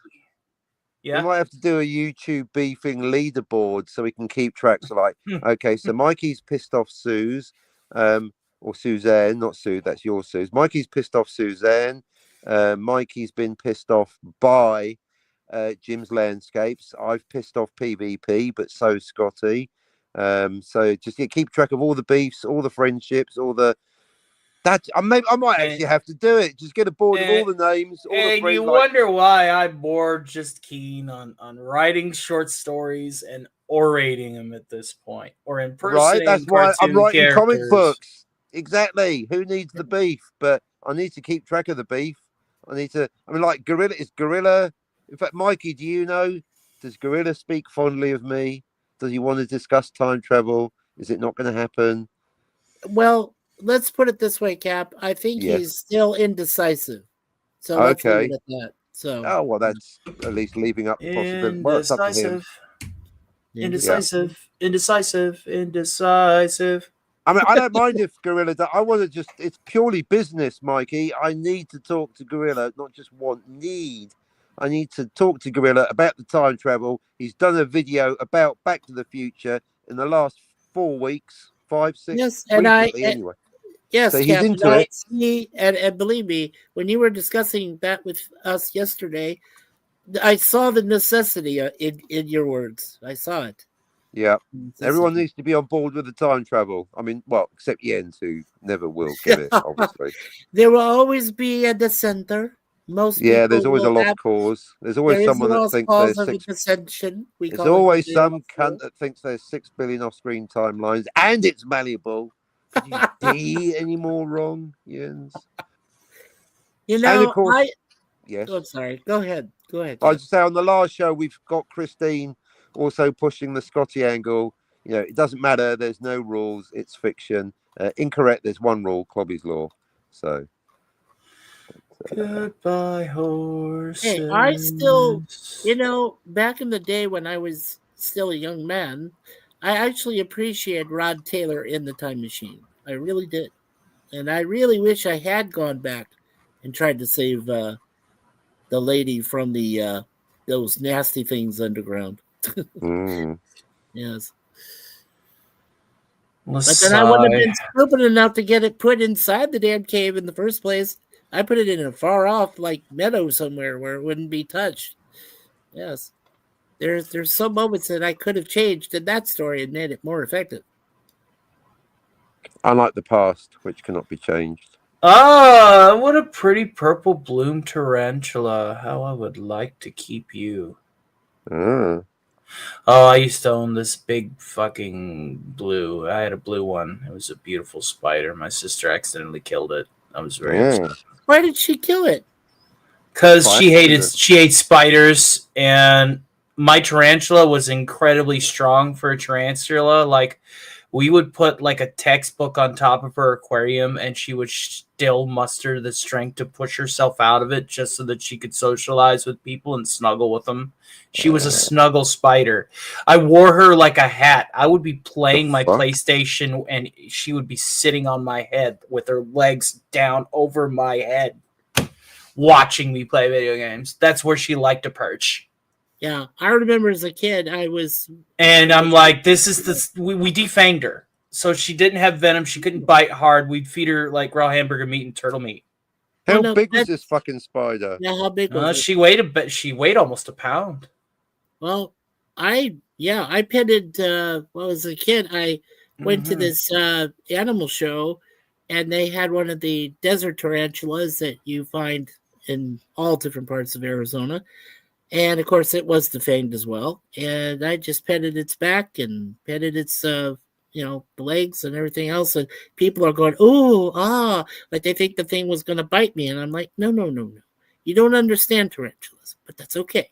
I will help you. Tarantulas are the derpy dump trucks of the spider kingdom. Yes. What kind of spider? You ever seen a trapdoor spider?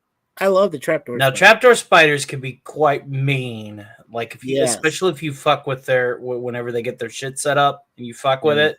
Yeah. Like if you're like, oh, I'm just gonna take a pencil and just scratch around it. they eventually get so livid that they'll go, you know what, fuck this, I'm digging another habitat, and I'm going to wait till you're asleep so that you don't know where it is. Yeah, F you. I'm going to dig this. Oh, yeah, right. Like, okay, I'm digging this shit, and you don't go near it again. Okay. Yeah, right. That's what they do. Yep. I love trapdoor spiders. Speaking of spider, we have a long-legged spider that lives up on our ceiling, and both my cats are trying to nail it and trying to tear that thing apart. I'm like, don't you dare touch that spider. That's bad luck if you kill that thing. Don't do that. Now I tell you what, I'd love to get a hold of. I'd like to get one of those big Goliaths, the ones that weigh Yeah. almost 2 pounds, the biggest tarantula in the world. Yeah. And they walk at a snail's pace because they're so large. They're obviously weighed down by their exoskeletons, but I would love to have one because they're just so cute. They're beautiful spiders. I love the daddy long legs ones. We had this female daddy long legs spider that would take out all of our, nasty pests like the cucarachas and the bed bugs and all that other shit. And and I mean, yes, I mean our girls are great hunters, but when you got to be honest, the cats aren't always gonna, do their patrolling all the time. So that's why it's great to have a daddy long legs or, either male or female that takes out all of the nasty little beast, Daddy long legs doesn't really fall into the spider family of arachnids. It's something else. But it's like, if they were able to actually, their venom is very potent, and if they were, capable of penetrating human skin, they would be up there with recluse spiders, fiddlers, and black widows.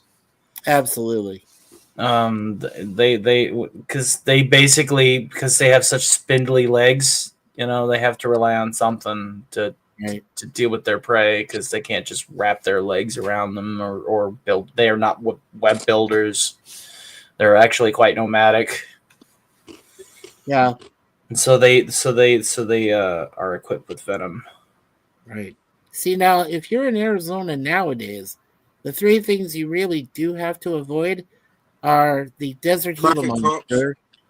No, the desert Gila monster, the black widow spiders, and of course, the Africanized killer bees that inhabited the. Yep, killer bees are slowly moving eastward.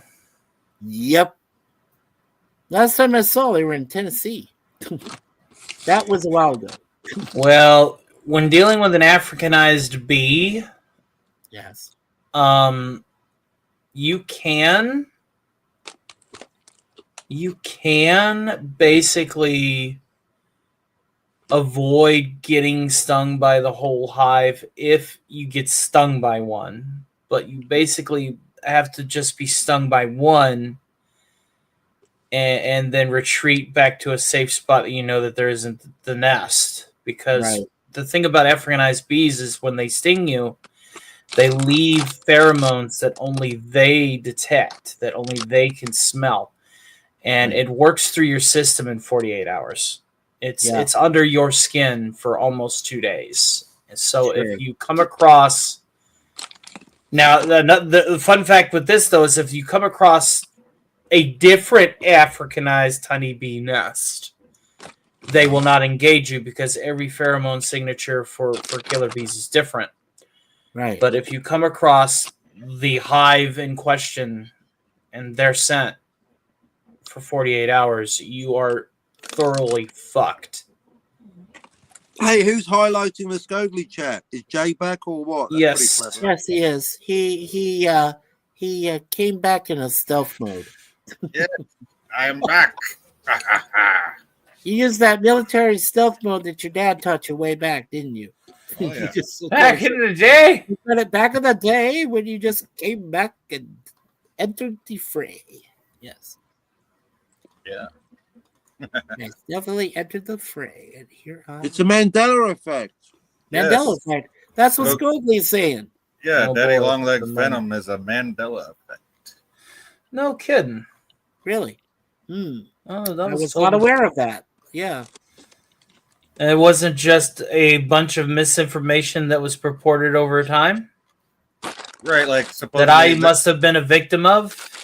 And myself, because I had heard that one of the most venomous spiders on the planet, but their fangs cannot penetrate human skin. So No, they can't. That's what Tony said. Yeah. Well, that's what Yeah. she said. Well, what I'm hearing is apparently that's not true. So I'm going to go ahead and admit that there's some contested information, and I'm going to go to the old Google machine. Right, yeah, with the Google internet, time there's no more machine. debates about any facts. Looking at you, Tiger Stripes, New Zealand is a continent. Look it up, bitch. Well, So- I was saying thank God for Cap exposing the true reality of the 3 timelines. All right. You're Well, welcome. all right, guys. I'm going to go ahead and grab a plate here, and I'm going to put a crow on it. Daddy longlegs are not venomous. This is a Hooray. widespread myth. The term can refer to several different creatures, but the most common ones, harvestmen and crane flies, have no venom glands at all. Harvestmen are harmless arachnids. They use small mouth parts to grab food, not fangs to inject venom. Some Correct. species have chemical secretion that is harmless to humans, but can be used to deter predators. Correct. I like Well- I like my crow medium rare, please. Yes, delicious crow. Were we Must eat the talking crow. about that last night with steak, right? I Yeah. want my charcoal, man. I want it burnt. Damn it. I want to scream. Well, me look as at that. I learned 2 things today. This has been Scogly with The More You Know. You know, bow, bow, bow, bow. No, I And got knowing it. is half the battle. G.I. Joe. There you go. So There good. you Says, go. cheers. I hope everything is good. Well, I So- hope everything's good with you too, Scogly. I hadn't seen you in a long time, my friend. A long time. A long One of- time. one It's of the been a two. long road. Yeah, exactly. One of the two. Of course, I know him. He's me. Me. That's what everybody said. Yeah, that's what I've heard since I was a kid, right? Help So me, Obi-Wan Kenobi. You're my only hope. So yeah, learn something new. Yeah, exactly. Yeah, but I wish you could have thrown in something like, "What do we really want to help this girl?" Like, come on now, get me off this planet first. Just You join know, Elon. added Just join. dialogue. Is it a fast ship? It's a It's fast Anakin- ship. There's Anakin the was- Millennium Falcon. Anakin was a pupil of mine until I chopped his arms and one of his legs off, took a massive dump on his head, and then went off and fucked his girlfriend. Anakin was a good friend. Yeah. Retcon. No, but I was going to Anakin say was to a Tony's hell of where a he pilot. says- yeah. Well, I was going to say to where Tony's, somebody had said before, is it a fast ship? And then, of course, Han would walk in and go, excuse me, old man, do you want to see how fast said foot hits said ass and see how fast that is? That goes fast. Mhm. Yeah. Then, of course, then, Obi would go, foot, meet lightsaber. There's another thing that's just made totally ridiculous by the fucking prequels is by the time they meet up in the cantina, they all know each other, isn't it? You got Ben Yeah, isn't Kenobi that pretty cool that they Hey, all hey, know Chewie. one another? You got Ben You know- Kenobi going, Yeah. hey Chewie, so Yoda says hi. And yes, Han did shoot first. I No, mean, he didn't you shoot gotta first, he just shot. There's no first. you but gotta it's go just back. continuity. You gotta go back. There was a time whenever you were received a wound from a lightsaber, you had a bloody stump. You were bleeding from the wound.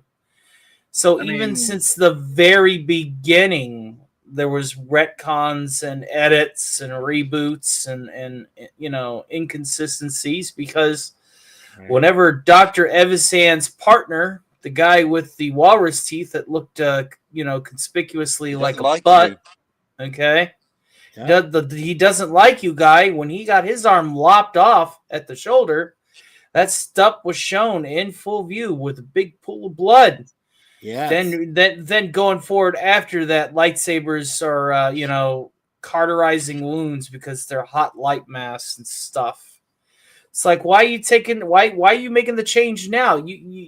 That's so disrespectful to the he doesn't like you guy who now can't do anything that involves 2 arms. The dude can't work in the post office anymore. You can't pick up a fucking package. And you want to fucking shit on he doesn't like you guy? Come on, man. Come on. Yeah. Well, See, you now, know what they say, the inconsistency that goes through, George Lucas's mind is much like the amount of cocaine that went up his nose. In one nostril, out the other. In one hole, out the other. It's just like when Darth Vader chopped off Luke's hand. There wasn't no bloody stump. It was No, it was cauterized. It was instantly a cauterized, lopped off hand. Yeah. Yeah, it's smoking. That shit should have been spurting blood like a Quentin Tarantino film, if they had kept it. I mean, because it's a lopped hand. That's like one of your main arteries is now exposed. You're gonna die from blood loss. Right. Yeah, but there's no way that they couldn't kill Luke, so they had to cauterize the wound, right? So. Oh God. Yeah, I mean, but seriously, like that kind of pure energy light, cutting through you like a laser, like the one that almost killed James Bond and Goldfinger. Do you expect me to talk? No, Mr. Bond. Goldfinger. No, Mr. Bond. I expect you to die. And of course, that was lip sync, right? Because Gert Froba didn't know shit about English. Mm-hmm. So Scobly says, "Yeah, Mike, I'm doing okay. I just had to get that off my chest because I thought it was pretty gross about the whole apology thing with Scotty the other day. But sorry, I was so blunt. Let's just move on, okay?" Well, Scotty, is he talking about me? Because I don't know if I did do a thing about Scotty. Oh, that was back on the struggle session, the one that PvP fucks off halfway through. Yeah, he put a Hey, can I say something? Can I talk? Come on. Yeah. That's almost a great impression there. Yeah. No, Mikey Scogli put a whole thing in the chat about what I just read of this comment. Yes. Yeah. Look, I don't have a problem with Scotty, to be honest. Okay. The man literally lives less than 30 minutes away from where we are. So, literally. and he lives near an airport. So, I'm sure he gets bothered every day when the planes are taking off or landing, literally out your back door. What's that got to do with the price of fish? Yeah. I think he told me that once. I said, so that literally means, Scotty, you can jump the fence and you'll be in restricted area, but you'll get to see planes land and take off at a very close observation post, observation desk or someplace. So I'm like, oh, okay. Wait a minute, guys. I thought we were talking about the political state of Canada. I obviously have drunkenly wandered onto the wrong stream. Yeah. Jesus. Yeah, well, I already called Carney. I called him a carnival clown. I thought it was appropriate. It's a triple C. It works. Carnival clown, Carney. See how that works? Because it goes carnival clown car, and then you got the NEY, and that works perfect. Believe it or not. Congratulations. Your ability to create an acronym is sufficient, I suppose. The ability to create an arbitrary acronym does not. The ability to create.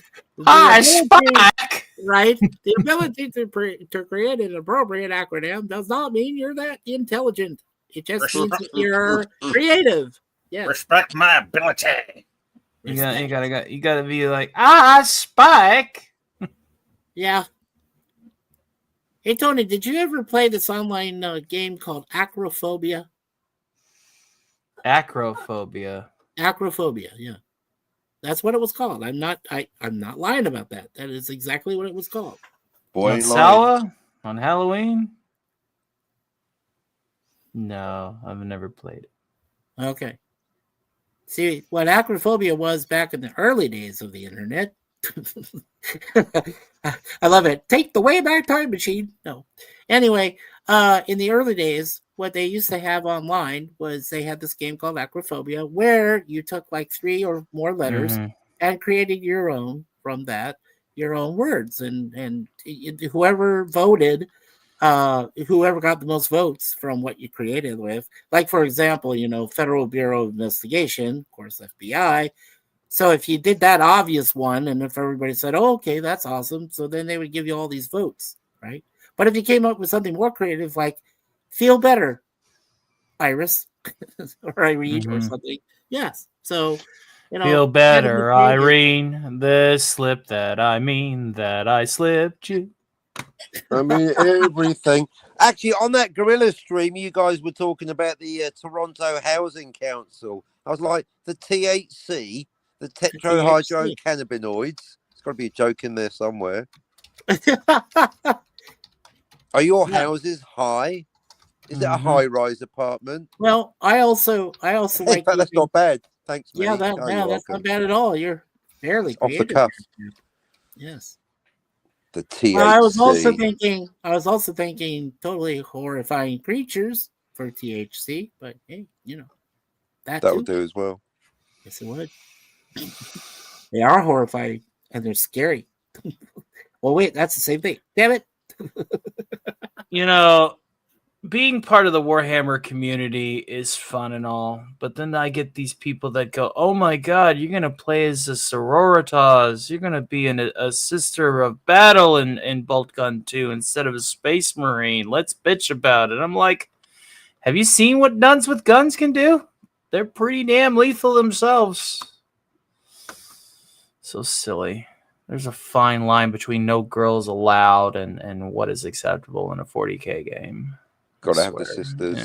Yeah. It almost reminds me of a very terrifying young Canadian female singer named Alanis who played God in Dogma.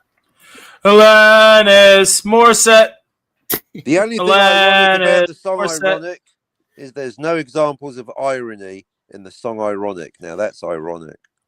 Totally ironic. The usage of the semicolons as colons is pretty ironic. Also. Very ironic. Because whenever I look at the lyrics of that, I go, "Oh my God, really? Semicolon, colon." It's a song about Murphy's Law. I used to own. Do you guys understand how semicolons work? They are just a glorified ampersand. Okay. They are. Why are you using them like colons? Why are you using them to provide examples in general? You are dumb. The ampersand at one point was going to be the last letter of the alphabet. Mm-hmm. Yes, literally. And the ampersand gets its name from and, per se, and. Or at. That's a whole used as an at substitution. Different thing altogether. That's a whole bunch of colonics. It just sounds like a crappy situation. That just reminded me of one of the angriest jabs I took at Jens. I'm like, it's crazy that a Yank speaks better English than an Englishman. That was ironic, don't you think? That was ironic. See, Alanis, that's irony. That is irony. Irony's so thick you can cut it with a knife. But all you got is a spoon. Well, Brian Adams saying that. He said cuts like a knife. But it feels so right. But it feels so right, yeah. Absolutely. Thanks for completing that, Captain. You get a prize. Yeah, a Brian Adams album. Fucking yep, there you go. Do. There you go. Hey, everybody needs a new coaster every now and then. Jimmy quit. Betty got married. Should've known we never get far. Those were the best days of my life. I gotta tell you guys, one of my funniest quiz things I won on the radio was I won a pair of tickets to a Eric Clapton concert. And the way I won it was the guy asked literally, what do 8% of people do during the holidays? And I absolutely knew the answer. I said, 8% are the kids who open the presents that are hidden away in the closets or any other storage space before they're put underneath a tree. How do they know that? I knew that because I used to do it. But how did anyone know that? They measured everyone? No one asked me. They had a poll for kids, and the kids answered honestly. I mean, come on. Right. The same kids that are dishonestly opening presents early. Sounds a bit sus. Well, I'll have you know that I started outsmarting my parents at a young age and locating hidden gifts in the old household. So you already knew they were Easter Bunny and Santa Claus and Oh, and the Tooth Fairy. but I played along and acted surprised. I guess you could say that was my first acting gig in my career. Mind you, all of Christmas is a lie, so it's quite appropriate. I mean, it is a Mm. pagan winter festival, so it's got nothing That's to true, do with it the was birth of our pagans. Lord Jesus. Well, until scooting the birth of Jesus into the dead of winter, while not as ideal for the fine folks that would be delivering the gifts in the desert There you go. at night. Notwithstanding. under a bright star, by the way, which Yeah. technically was considered the North Star, actually. Well, it could have been Sirius. It could have been Polaris. Both of them were pretty bright back then when there was no light pollution. So, I mean, that's right. There was it is arguable as to which star was the North Star back then. Right. Yeah, I like how you said that about the air and the fumes in the air, the methane. No light pollution, as in like light pollution at night. You could see the galactic spiral. You can see the Milky Way. You could see the Messier objects. You're in the desert, so the skies are even clearer. Absolutely. So there were a lot of bright stars in the sky back then. Bright stars. Beetlejuice. Oh, I'm not doing it. It's too early. Yeah. He hasn't had his eggs yet. I'm not working. Okay. I'm not working today. Not till later. Not till 5. I'm not even supposed to be here today. Really? What happened, Cal? It's a reference to a movie. Oh, of course. Of course. It got picked up on yesterday. It's from Clerks. Yeah, I got that. I got to meet Brian O'Hallahan. Hell, I had a few drinks with him. He's a cool guy. Yeah. That was the one that had Kevin Smith in it, wasn't it?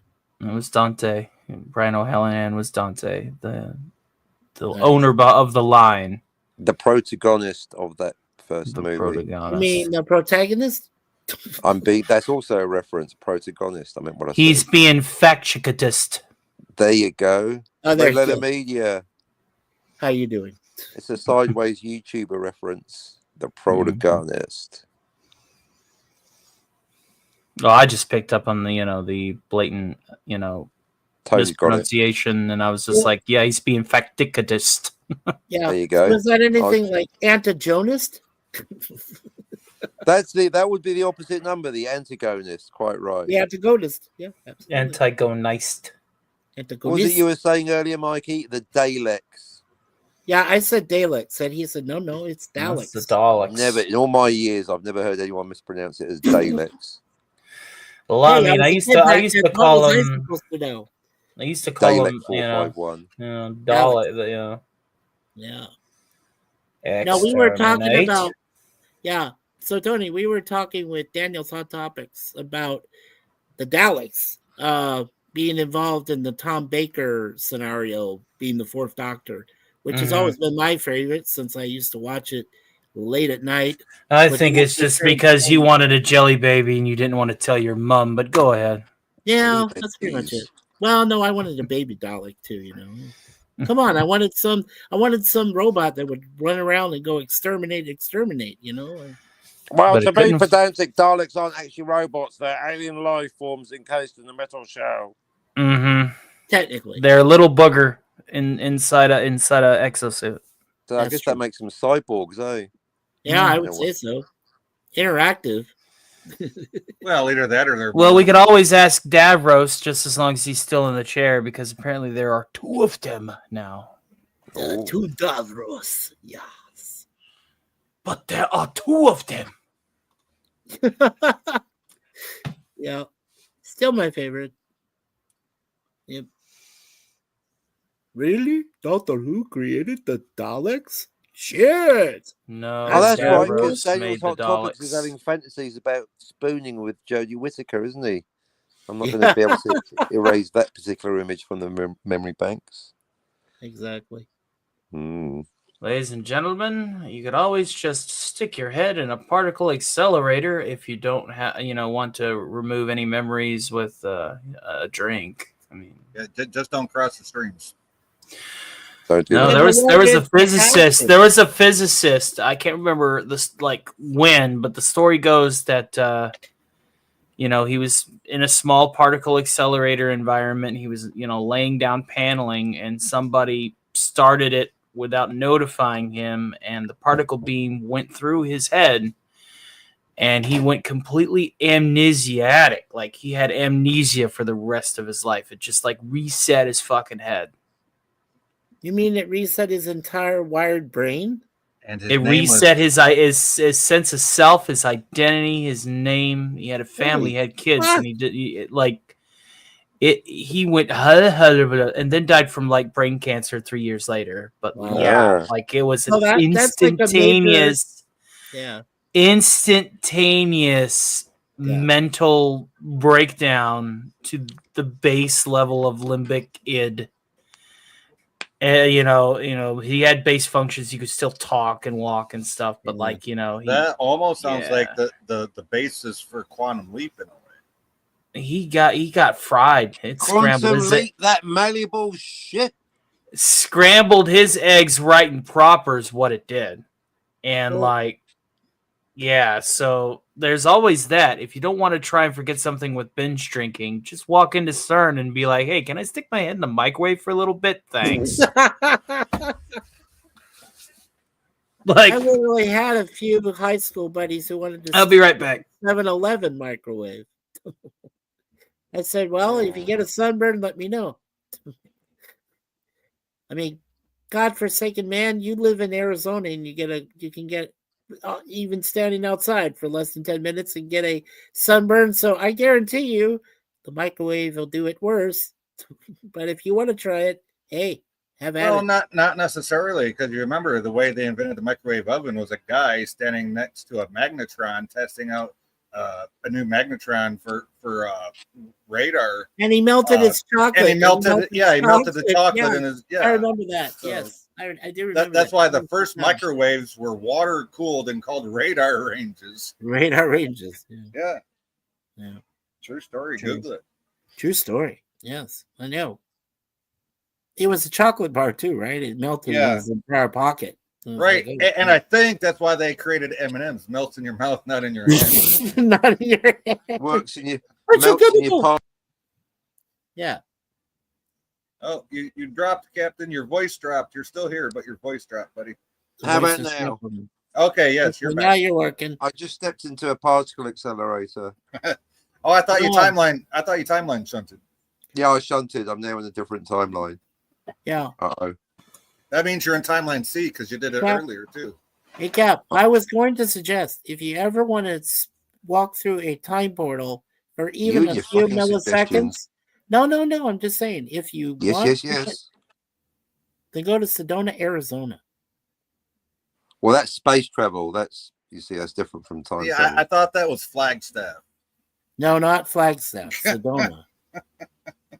No, I mean literally. Suzanne and I were driving into town, and in one moment, I can't even remember how long it lasted for, but in one moment, the next thing you know, there's two Indians on, yes, I said Indians, not Native Americans, but Indians who were actually on horseback next to our car on a desert road. No asphalt, nothing for like 30 seconds, maybe that much. And then we went back to regular standard programming. So is that a glitch in the Matrix, or was that just another quick jump into space travel? You were driving by a reservation. Yeah, you were driving by. I was not driving by. No. I take that. I'll tell you this much. I was not driving by a reservation. It's not like there was a Hogan on the side of the road where somebody was standing in Indian garb. No, these were two actual Native Indians that were on top of horseback. Like we both saw them before we came back to our senses. So Scogli says driving to the store is technically space travel. It technically is. What is? You have no idea, Scogli. There's a place here called Scarborough Town Center, which is literally a built-in mall. Walking to the bathroom is space travel. Yeah, well, actually, we live in different portals in there. Everything changes every time we go into a washroom. Remember, it's not a bathroom. It's a washroom.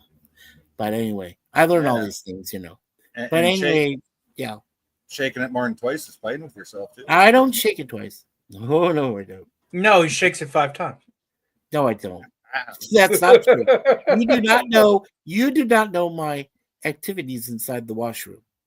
Don't want to know either. That's right. You don't even want to know. So that is the thing. That is where that mystery lies, and it stays there. But if we were have to guess 5 times, Yeah, if we had to You'd be get wrong. You would be dead wrong. nothing wrong 5 with being times wrong. is ridiculous. No, 5 times would be ridiculous. Redonkulous. Redonkulous. Thank you. That would be insanity. No, insanity is doing the same thing over and over, expecting different results. Jens. Yeah. I disagree with that. But I think sometimes you have to. Well, yeah. But anyway, I'll save that for another. But for the record, disagree with that cliche.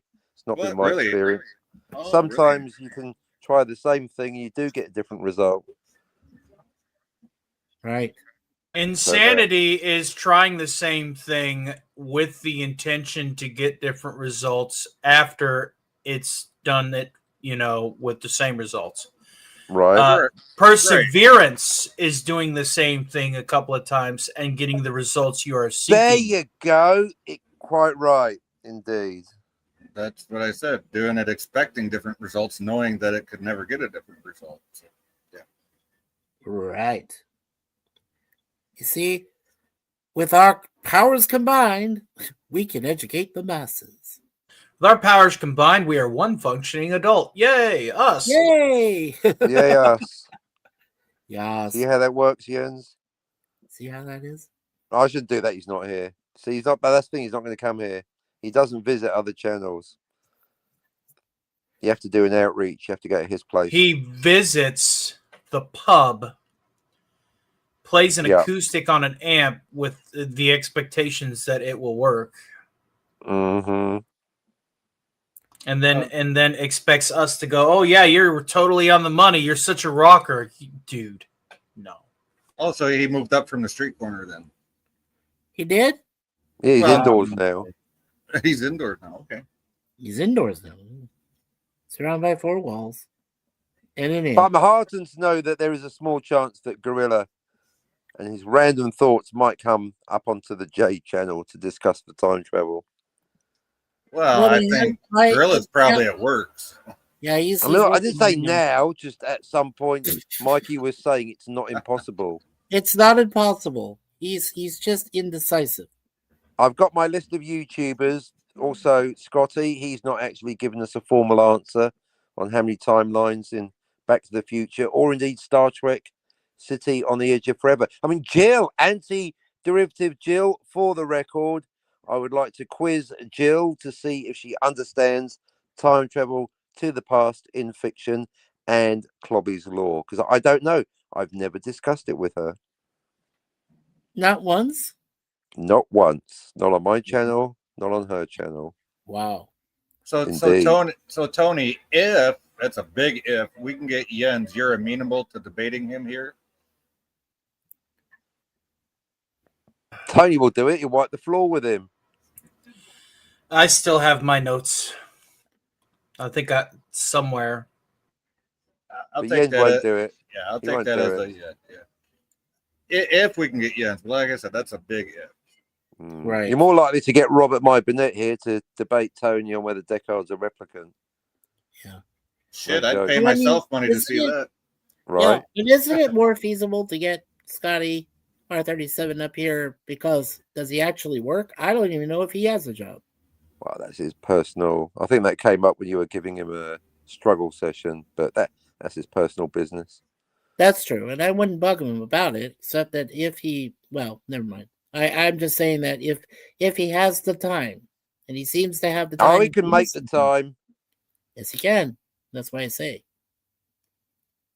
If he has the He'll time, be he'll make the time. Yeah, if you have the time, you'll make the time, right? Yeah, cue the Been song here before. He'll be here again. Yes, cue the song "Got the Time" by Anthrax. There you go. He is awake actually because I got the send the read receipt on the DM, but he didn't respond, so he's obviously not fucking coming. I told him we were talking about him. Right, that happened the last 2 times I sent him the link, so that's up to him. Ahoy! I mean, I could impersonate him. Yeah, But- it's just not the same though. Yeah, can you Riot impersonate diet, his Scotty. lack of understanding time travel?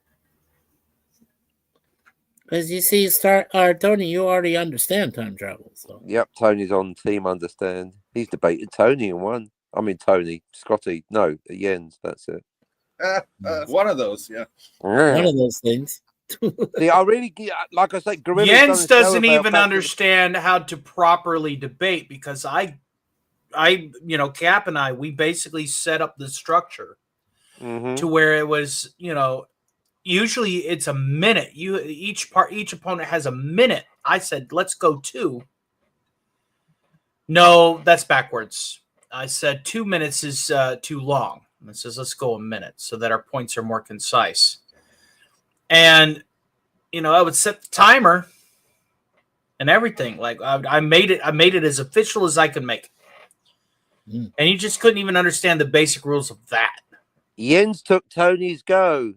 Jens cheated, I deleted.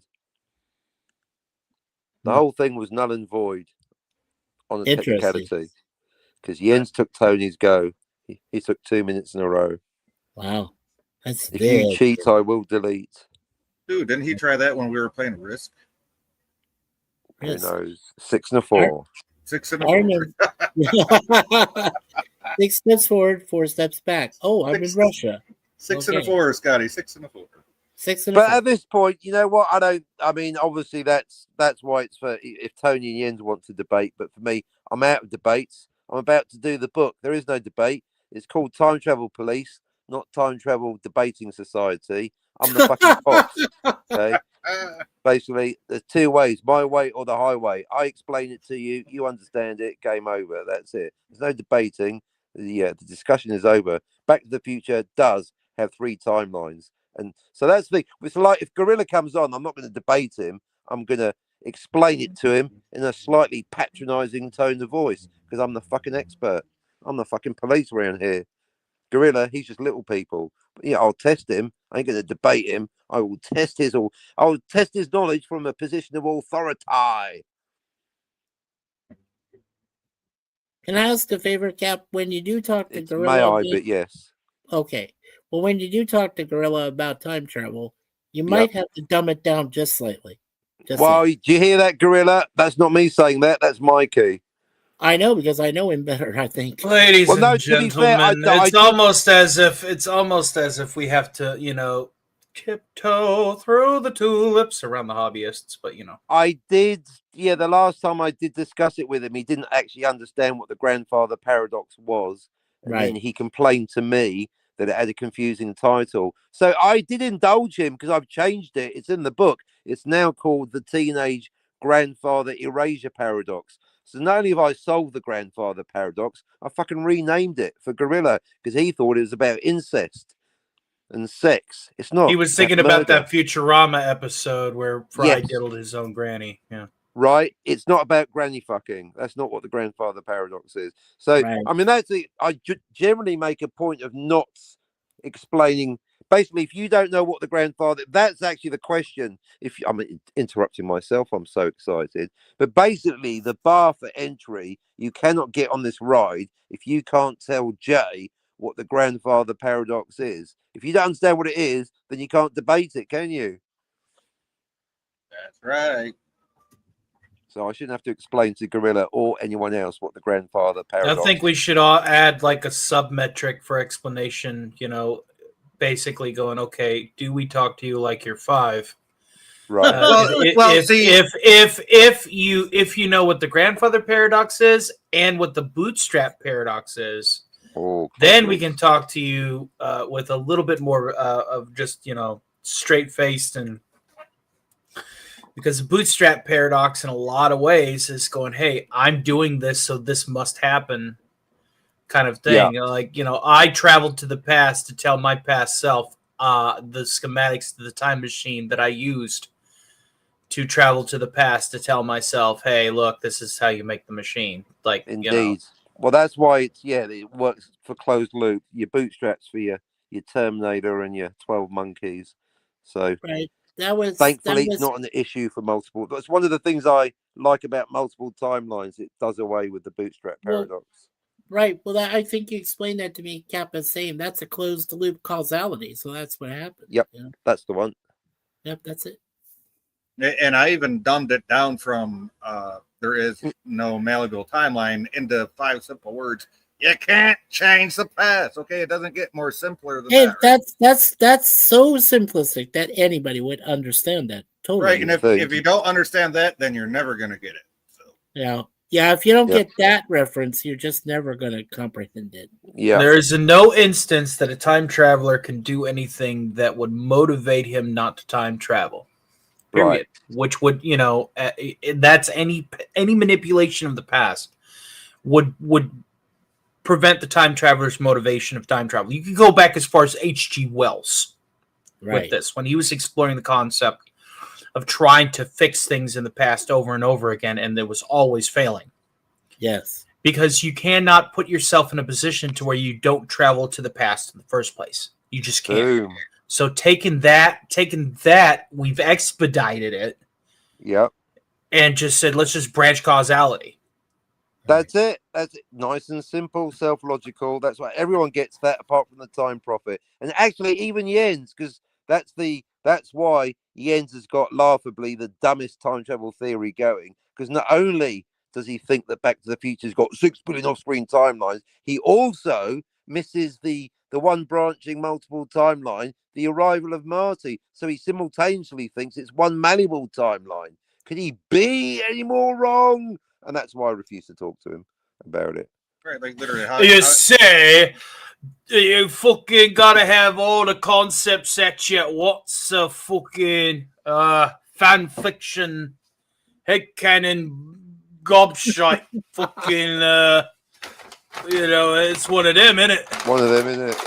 Yeah, that's it, isn't it? Yeah. He's basically the polar opposite of the correct answer, because we know that Marty's arrival creates a timeline, and knocking over a pine tree does not create a timeline. Where, according to Jens, Marty arriving in 1955 doesn't create a timeline, but knocking over a tree does. Could he be? He's like the Chandler Bing of time travel. Could he be any more wrong? And that's why I can't debate him. Yeah, it's depressing. Well, it's like the universe's joke on me, because he's obsessed with time travel almost as much as I am.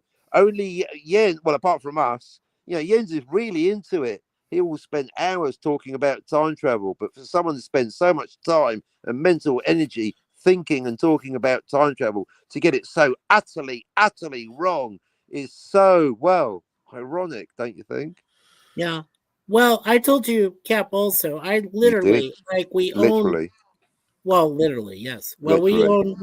we own all 3 Back to the Future films. So the way I learned that it was 3 timelines was the fact that I went back and I rewatched and rewatched and rewatched. And I mean, and it made sense. Eventually, after I rewatched it so many times, I was like, okay, yes, that makes sense. Yeah, just like Bird of Prey, rewatching the stream 15 times. At the beginning of the movie, there was one timeline. There was a timeline that had, 2 pines in the mall. Right. There was a timeline where Marty went to school. There was a timeline that he got his detention slip. There's a timeline that he went back home to a shit situation where Dad totaled the car, or Biff totaled Dad's car. That was one timeline. That timeline and that history did not have things including what was considered a UFO driving through Old Man Peabody's barn. Boom. Okay? Right. That is one timeline. That is the master disk. All right. It's just like if you're working on a computer and you have multiple files up. If you hit date modified on your drop downs, you'll notice that on your master disk, there are certain points where things have been modified. They are different altogether. They cannot be the same. They cannot be cohesive. There you go. It's different. When that spacecraft from another world came out of the blue, that was no longer the same 1955. It had rewritten causality from that entrance point by default. Boom. And by default created timeline B.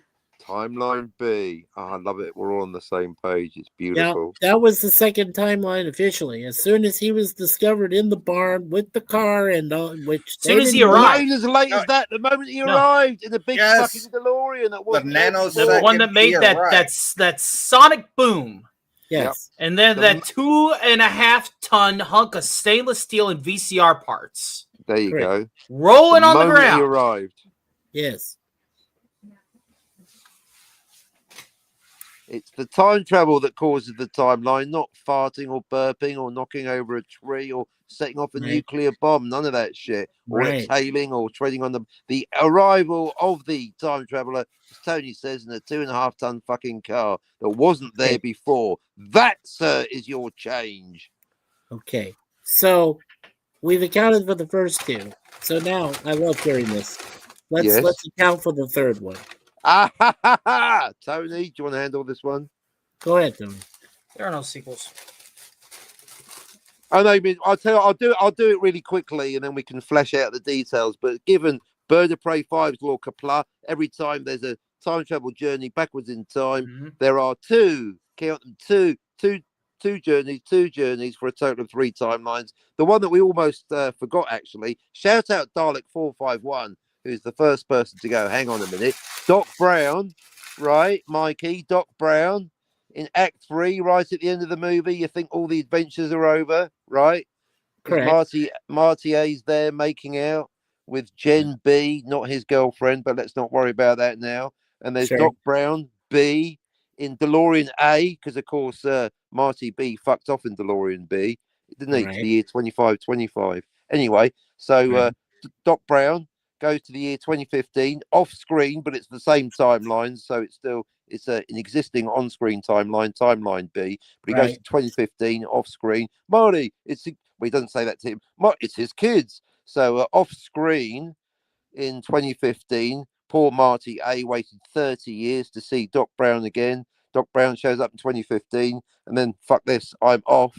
Goes backwards in time to 1985. We see this from the point of view not of the time traveler this time, not Doc Brown, but Marty and Jen, Marty A and Jen B, about to have a tongue sandwich. Suddenly a flash of golden light. Doc Brown arrives, doesn't he? From 2015, Doc Brown arrives in the DeLorean. Doc Brown B in DeLorean A, showing up in 1985. According to Bird of Prey 5's law, Kapla, a new journey backwards in time creates a new timeline, and therefore at the moment of arrival, Mikey, Doc Brown B arrives in 1985, traveling backwards, not backwards from 2015, creating timeline C, thus converting Marty A into Marty C, Gen B into Gen C, and therefore at the end of the movie, you've got timeline C. Correct. You mean correct? I'm fucking explaining it to you. You did, and I said I'm glad you did, because you're not testing me. Correct? You asked me. I told you. I think the I know. response I is was. thank I you. was. Correct. Come here, you little fuck. Attention. Correct. I'll give you. Right, you explain it back to Tony now to show us that you understand. Oh my God. Yeah, no, exactly. I think you covered. I think you covered. Your eyes it are glazed just over like fucking donuts, aren't they? Cap. I'm not trying. I'm not trying to be patronizing. I think you explained it perfectly. Okay. Yeah.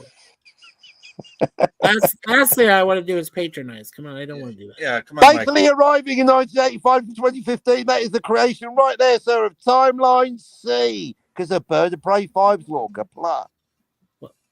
Well, thank you again for explaining it. I appreciate that. Well, that's all right then.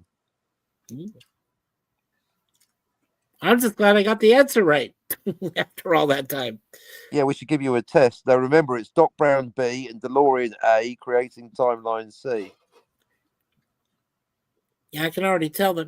That's why my brain always went into a headache mode. It's like, oh God, really? Okay, this, that, oh, that, oh, yeah, sure, that. Congratulations, the service has been rendered that you do not have to have the headache. You now have the answer. Yes. Yes, and it doesn't. That is the mission statement of this entire endeavor: is to keep people from getting headaches in the first place. Right, exactly. It's malleable timelines and bullshit time travel stories that give the headaches. It's Clobby's law that cures the headaches. with its wonderful simplicity. And that's the amazing thing. One simple rule, and you expand it outwards, you have to add a few more rules. And but it's the implications of this one simple rule that going backwards in time always creates a new timeline. And only DVB's law, only going backwards in time, Jens, creates a new timeline. And suddenly, from a 5-word statement, no to unmalleable timelines, or indeed Jay's version, which is You can't change the past. you can't change the past. From that, you've suddenly got a 100-page book, Time Travel Police, available in all good bookstores soon. Thank you. Yeah. So Cap, let me ask you then: if you go forward in time just once, you can't return. Is that correct? If you go forward, you can, because Doc Brown did, didn't he? The two are because he came unrelated. back. You can go forward and back. You just be aware of the implications. Going forwards in time always keeps you in the same timeline, which is why you need timeline shunting. Going backwards in time always creates a new timeline. That's where I caught on, was when you said the timeline shunting. Okay. Yeah. Because remember, there's 5, count them. There's 2 journeys backwards in time in Back to the Future. But there's a total of 5 journeys forwards in time. A lot of people are surprised it's that many, but I counted it. It's 5. We did it on the last show, actually. Well, I counted it too. And you're exactly right. It is 5. So, it is. Yep. Yes. Yep. I'm glad we agree. Going forward in time is just basically accelerating your position on the same timeline, because that also, matches with physics depending on how fast you go to the speed of light. So that's already anchored in itself. Yeah. We don't need to manipulate that. We already have an understanding of what time travel to the future would be. Well, that's like similar to the concept where we said before, if you're on the moon and you live there, but then you realize that time is still flowing, so even though it's going slower than what you're at, you might be slower time moving forward, but everything else would be moving faster than you outside of that realm, outside of you being on the moon or some other planet. So, or in a fast spaceship, right? Or traveling in space. In actual physics, as Tony says, basically the faster you go, then the slower time will flow for you. So fictional time travel to the future is just an exaggerated, super fast, instant version of that, where you're instantly going into the future. But as Tony says, it correlates to actual physics by degrees. Right. Well, that's why the Einstein's E equals mc squared is so relative and so original, and it solves a lot of issues, a lot of problems. Well, E equals mc squared never accounts for one neutron in the reaction. The neutron that creates the initial reaction is lost. Now wasn't that neutron discovered recently, right?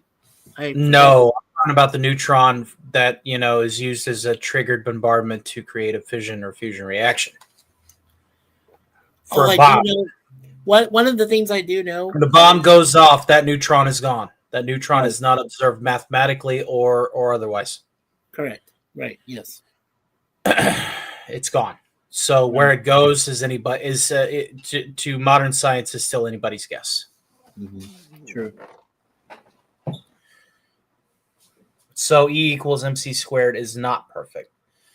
It is a generalized measurement of conversion and nothing more.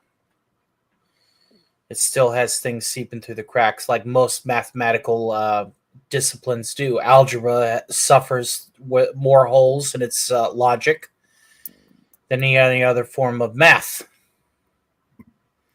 So by ignoring the value of a number logically and just pretending that it could be any value by putting a number or a letter of variable in its identity, you can create multiple iterations of dividing by 0, 2 equaling 1, etc., etc. Through the process of algebra, through the process of that math. Right. There's certain things that logic dictates that it is ultimately ignored in a lot of our modern systems, and that is one of the reasons why we'll always have this measurement of failure. Yeah. Unfortunately. Oh, by the way, do you guys know how many places we've got to in the case of the 3.14 or pi? How many decimal places? Yeah, I how many don't know right decimal offhand. places that we What's it wrote? up to? Yeah. Does anybody know? It's an irrational number. Right? So what's the point in finding a stopping point? Yeah, I'd just say 22/7. Thank you and good night. Mm-hmm. Mm-hmm.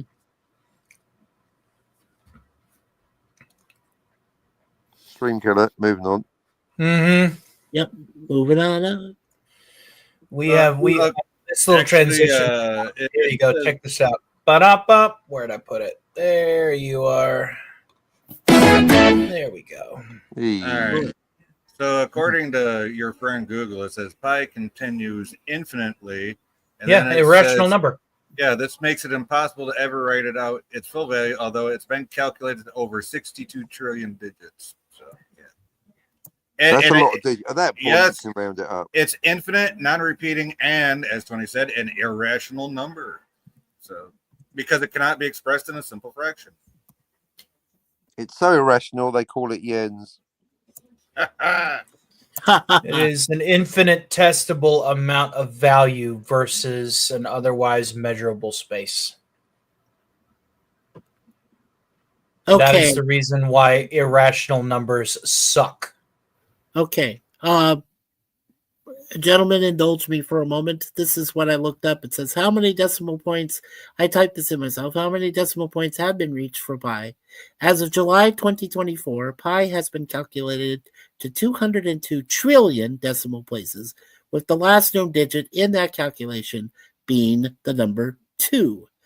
This follows a series of record-breaking computations, including 105 trillion digits, which were calculated by Solidigm in March of 2024.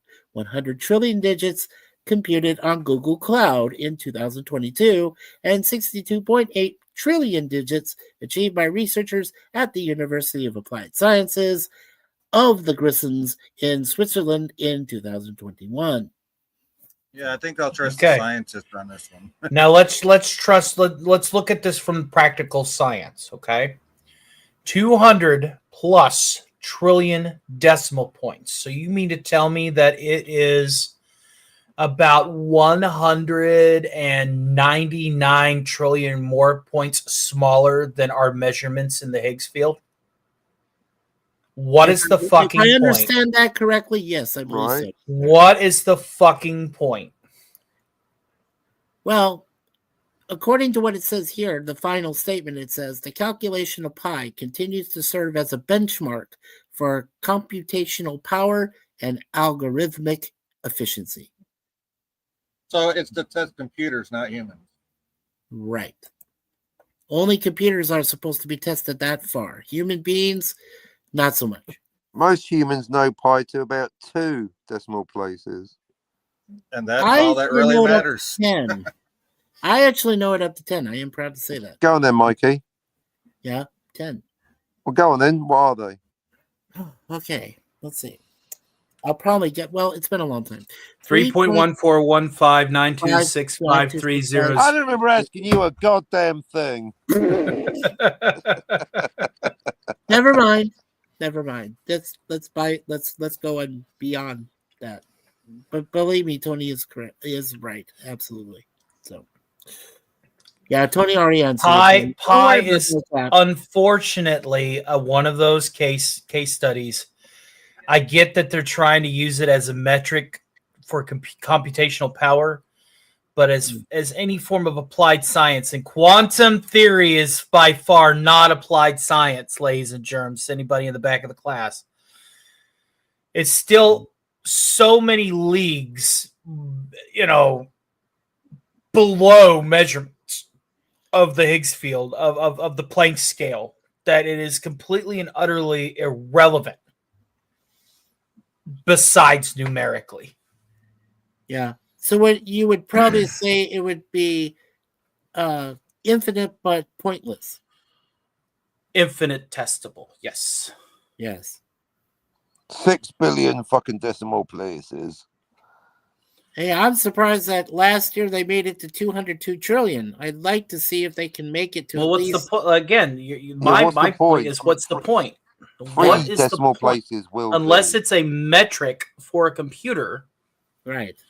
Now, if you're an architect, the average isn't 2 decimal points. If you're like, using measurements with a triangle and things like that, and you want to make load-bearing arches, et cetera, you want to go down to about 6 or 7 decimal places for your calculations. Or if you're an engineer and you're trying to factor in your ratios and your thetas and your arcs on, your gears and how they interact and the force that is being transferred, you want to go down to about 7 or 8 decimal points. Yeah. It is in no way applied. The concept of trying to find the end of pi is so ridiculously a waste of time. Is a waste of time. It is a waste of time. I mean, for example, Mikey, if I lend you £5 and you pay me back in dollars, you're not going to go, well, Captain, I owe you $7.32.96846532566. Right. It's like, just call it $7, Mikey. Right. Just round it to the nearest dollar. Right. Right. Exactly. If you're going to go 8 trillion fucking decimal places of 1 cent, then it's like it's costing you more money than that to fucking say the word. Right. No, I do understand that concept. It's like where some people want you to define it and say, well, do you raise it or do you lower it? It doesn't matter.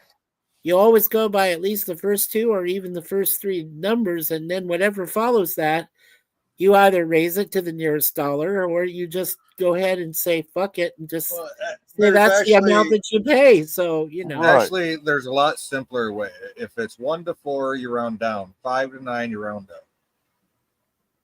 Oh no, I thought if it was 1 to 4, you round down, but if it's above this that, is the reason why I say we bring back the barter system. But what do I know? I'm just a simple country YouTuber.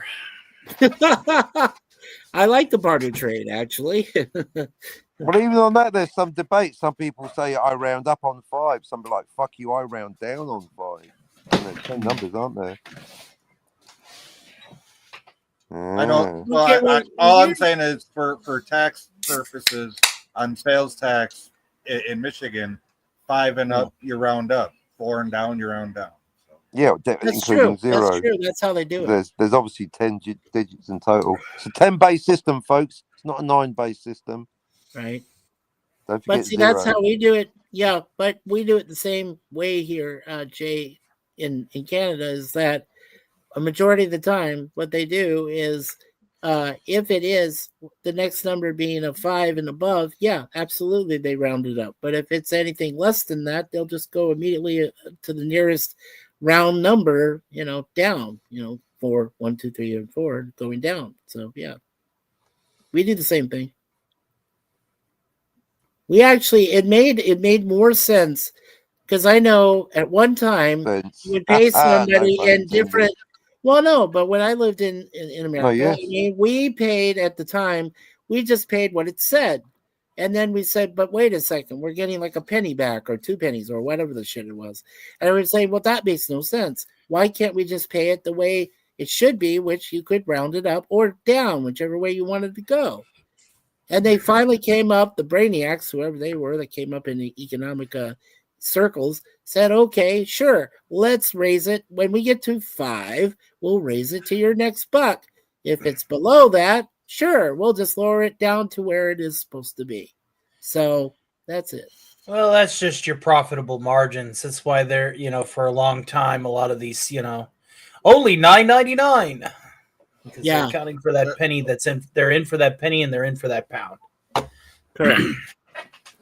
But then we all decided at one point, we said, fuck it, we'll just charge you $10. And that makes it so much simpler.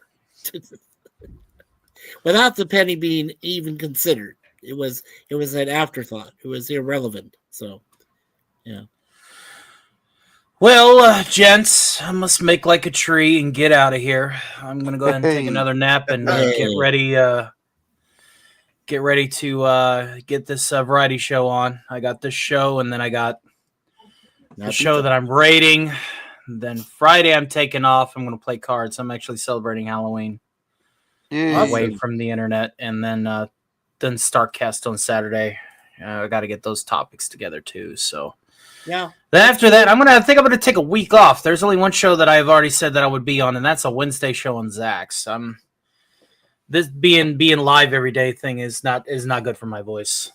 I got to give it some Takes rest. its toll. And it gives me opportunities to get a few of these other ventures done and queued up so that I don't end up overloading myself like I did at the end of October. Because Lord, heavens to Betsy, I was hoping to have a Stark party last night, and I'm like, I can't. I physically can't. Mm. And that's a sign. That's a sign of saying, yep, time for another small break. Yeah, I remember I've done this now 2 years in a row since I started streaming. I take Lent off. I take the whole time of Lent off, all 40 plus days. That's it. I take the whole time off. Yeah. I've done it 2 Well, years if in a row I take already. 40 days off, I might as well just start filling out job applications again. I can't do that. Right. So. Well, it was good having you on again, Tony. Absolutely. Yeah, it's good to see you there, Tony.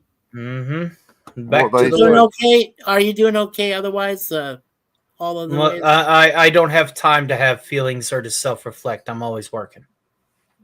Okay, well that's good because then you're staying busy, which is good. Correct. Sweet. The Emperor does not care for those who are lax. Understand that, Imperial citizens, and remember, the Inquisition is always watching. And in the eyes of the Emperor, the many measurements of heresy are equally damned. Wow. Yeah, Nice. you still need to shoot me your intro music, but Yeah, right. so I can That play it kind of before had you a come on. Gary, that kind of had a Gary Newman feel to it there, almost. Here If in my you get that car, reference, I've you'll got understand. safest double. Cap got it. Yeah, Cap understood. How Yep. dare you? Crazy Horse says later, Tony. I gotta head off too. Yeah, I'm about thinking about ending the stream. I got a couple things to take care of here at home. So Yeah. All right then. All right, folks, y'all take it easy, or however you can take it. Just as long as it's done easily, you should be mostly fine. yeah. Yes. Have a good night. Have a good one there, Tony. See you later, Tony. Hey, that's some good advice, yo. If it's too rough, just add some more lube. It'll slide right in. Oh, nice. Yeah, don't try to force it. It always helps to have lubricant nearby. Yeah, There you go. What a way to end the stream. that's good. So, right, All right. my closing thought then is I'd like to see, I formally send the invitation on Jay's channel to Gorilla's Random Thoughts to discuss Back to the Future. Now that we know that he's interested in Back to the Future, having done a video about it himself recently, and considering coming here to talk to us, let's see if we can get Gorilla on board with the three timelines in Back to the Future. I second that. All right. Triple that. Hey. I put that in triplicate, so that works. All right. Well, you're the one that talks to Gorilla, Mikey, so you get him Yes, over. I have asked Gorilla that if he has any time available, and I would imagine, say Friday night after he does his Walton stream, he has really no other excuse since he doesn't have to work on weekends to come in and discuss the timeline about time travel. There you go. I mean, obviously it's Jay's channel, so whenever Jay's broadcasting next, let's get some Gorilla action. Hey, For sure. I was going to tell Mikey, he mentioned triplicate, and so he volunteered to do the paperwork and the reaching out. So if you can get Gorilla set up for a Friday night time slot, just let me know what time, and yeah, we'll be here. So. Yeah, sure. Awesome. I can. Tonight he's doing his 4 episodes from season 2 of the Twilight Zone, the original. So I could probably ask him backstage if he's willing and able to accommodate you folks and come on over and discuss it. That would be awesome. Yes, I can do that. And then you probably Okay. get Daniel's Hot Topics because he's also someone that appears on this channel and Gorilla's channel. Yeah, thank God that Daniel's Hot Topics gets it. Right? Daniel You also know? gets it. Yes. I mean, I'm glad that he's got that knowledge, Yep. because that would That's mess what with I want anybody. everyone to get it. I want everyone on board except Jens. Yeah, true. And we'll see about Christina. Right. We'll get Christine to work too. Yeah, Back to the Future is not a hologram. Right. All right, everybody. Sorry, Go ahead. Everyone that you meet. That's a story to tell. That you have yet to hear. All you got to do is stick your finger in your ear and go la la la la la la. Not listening. Yeah. Take it easy, folks. Later.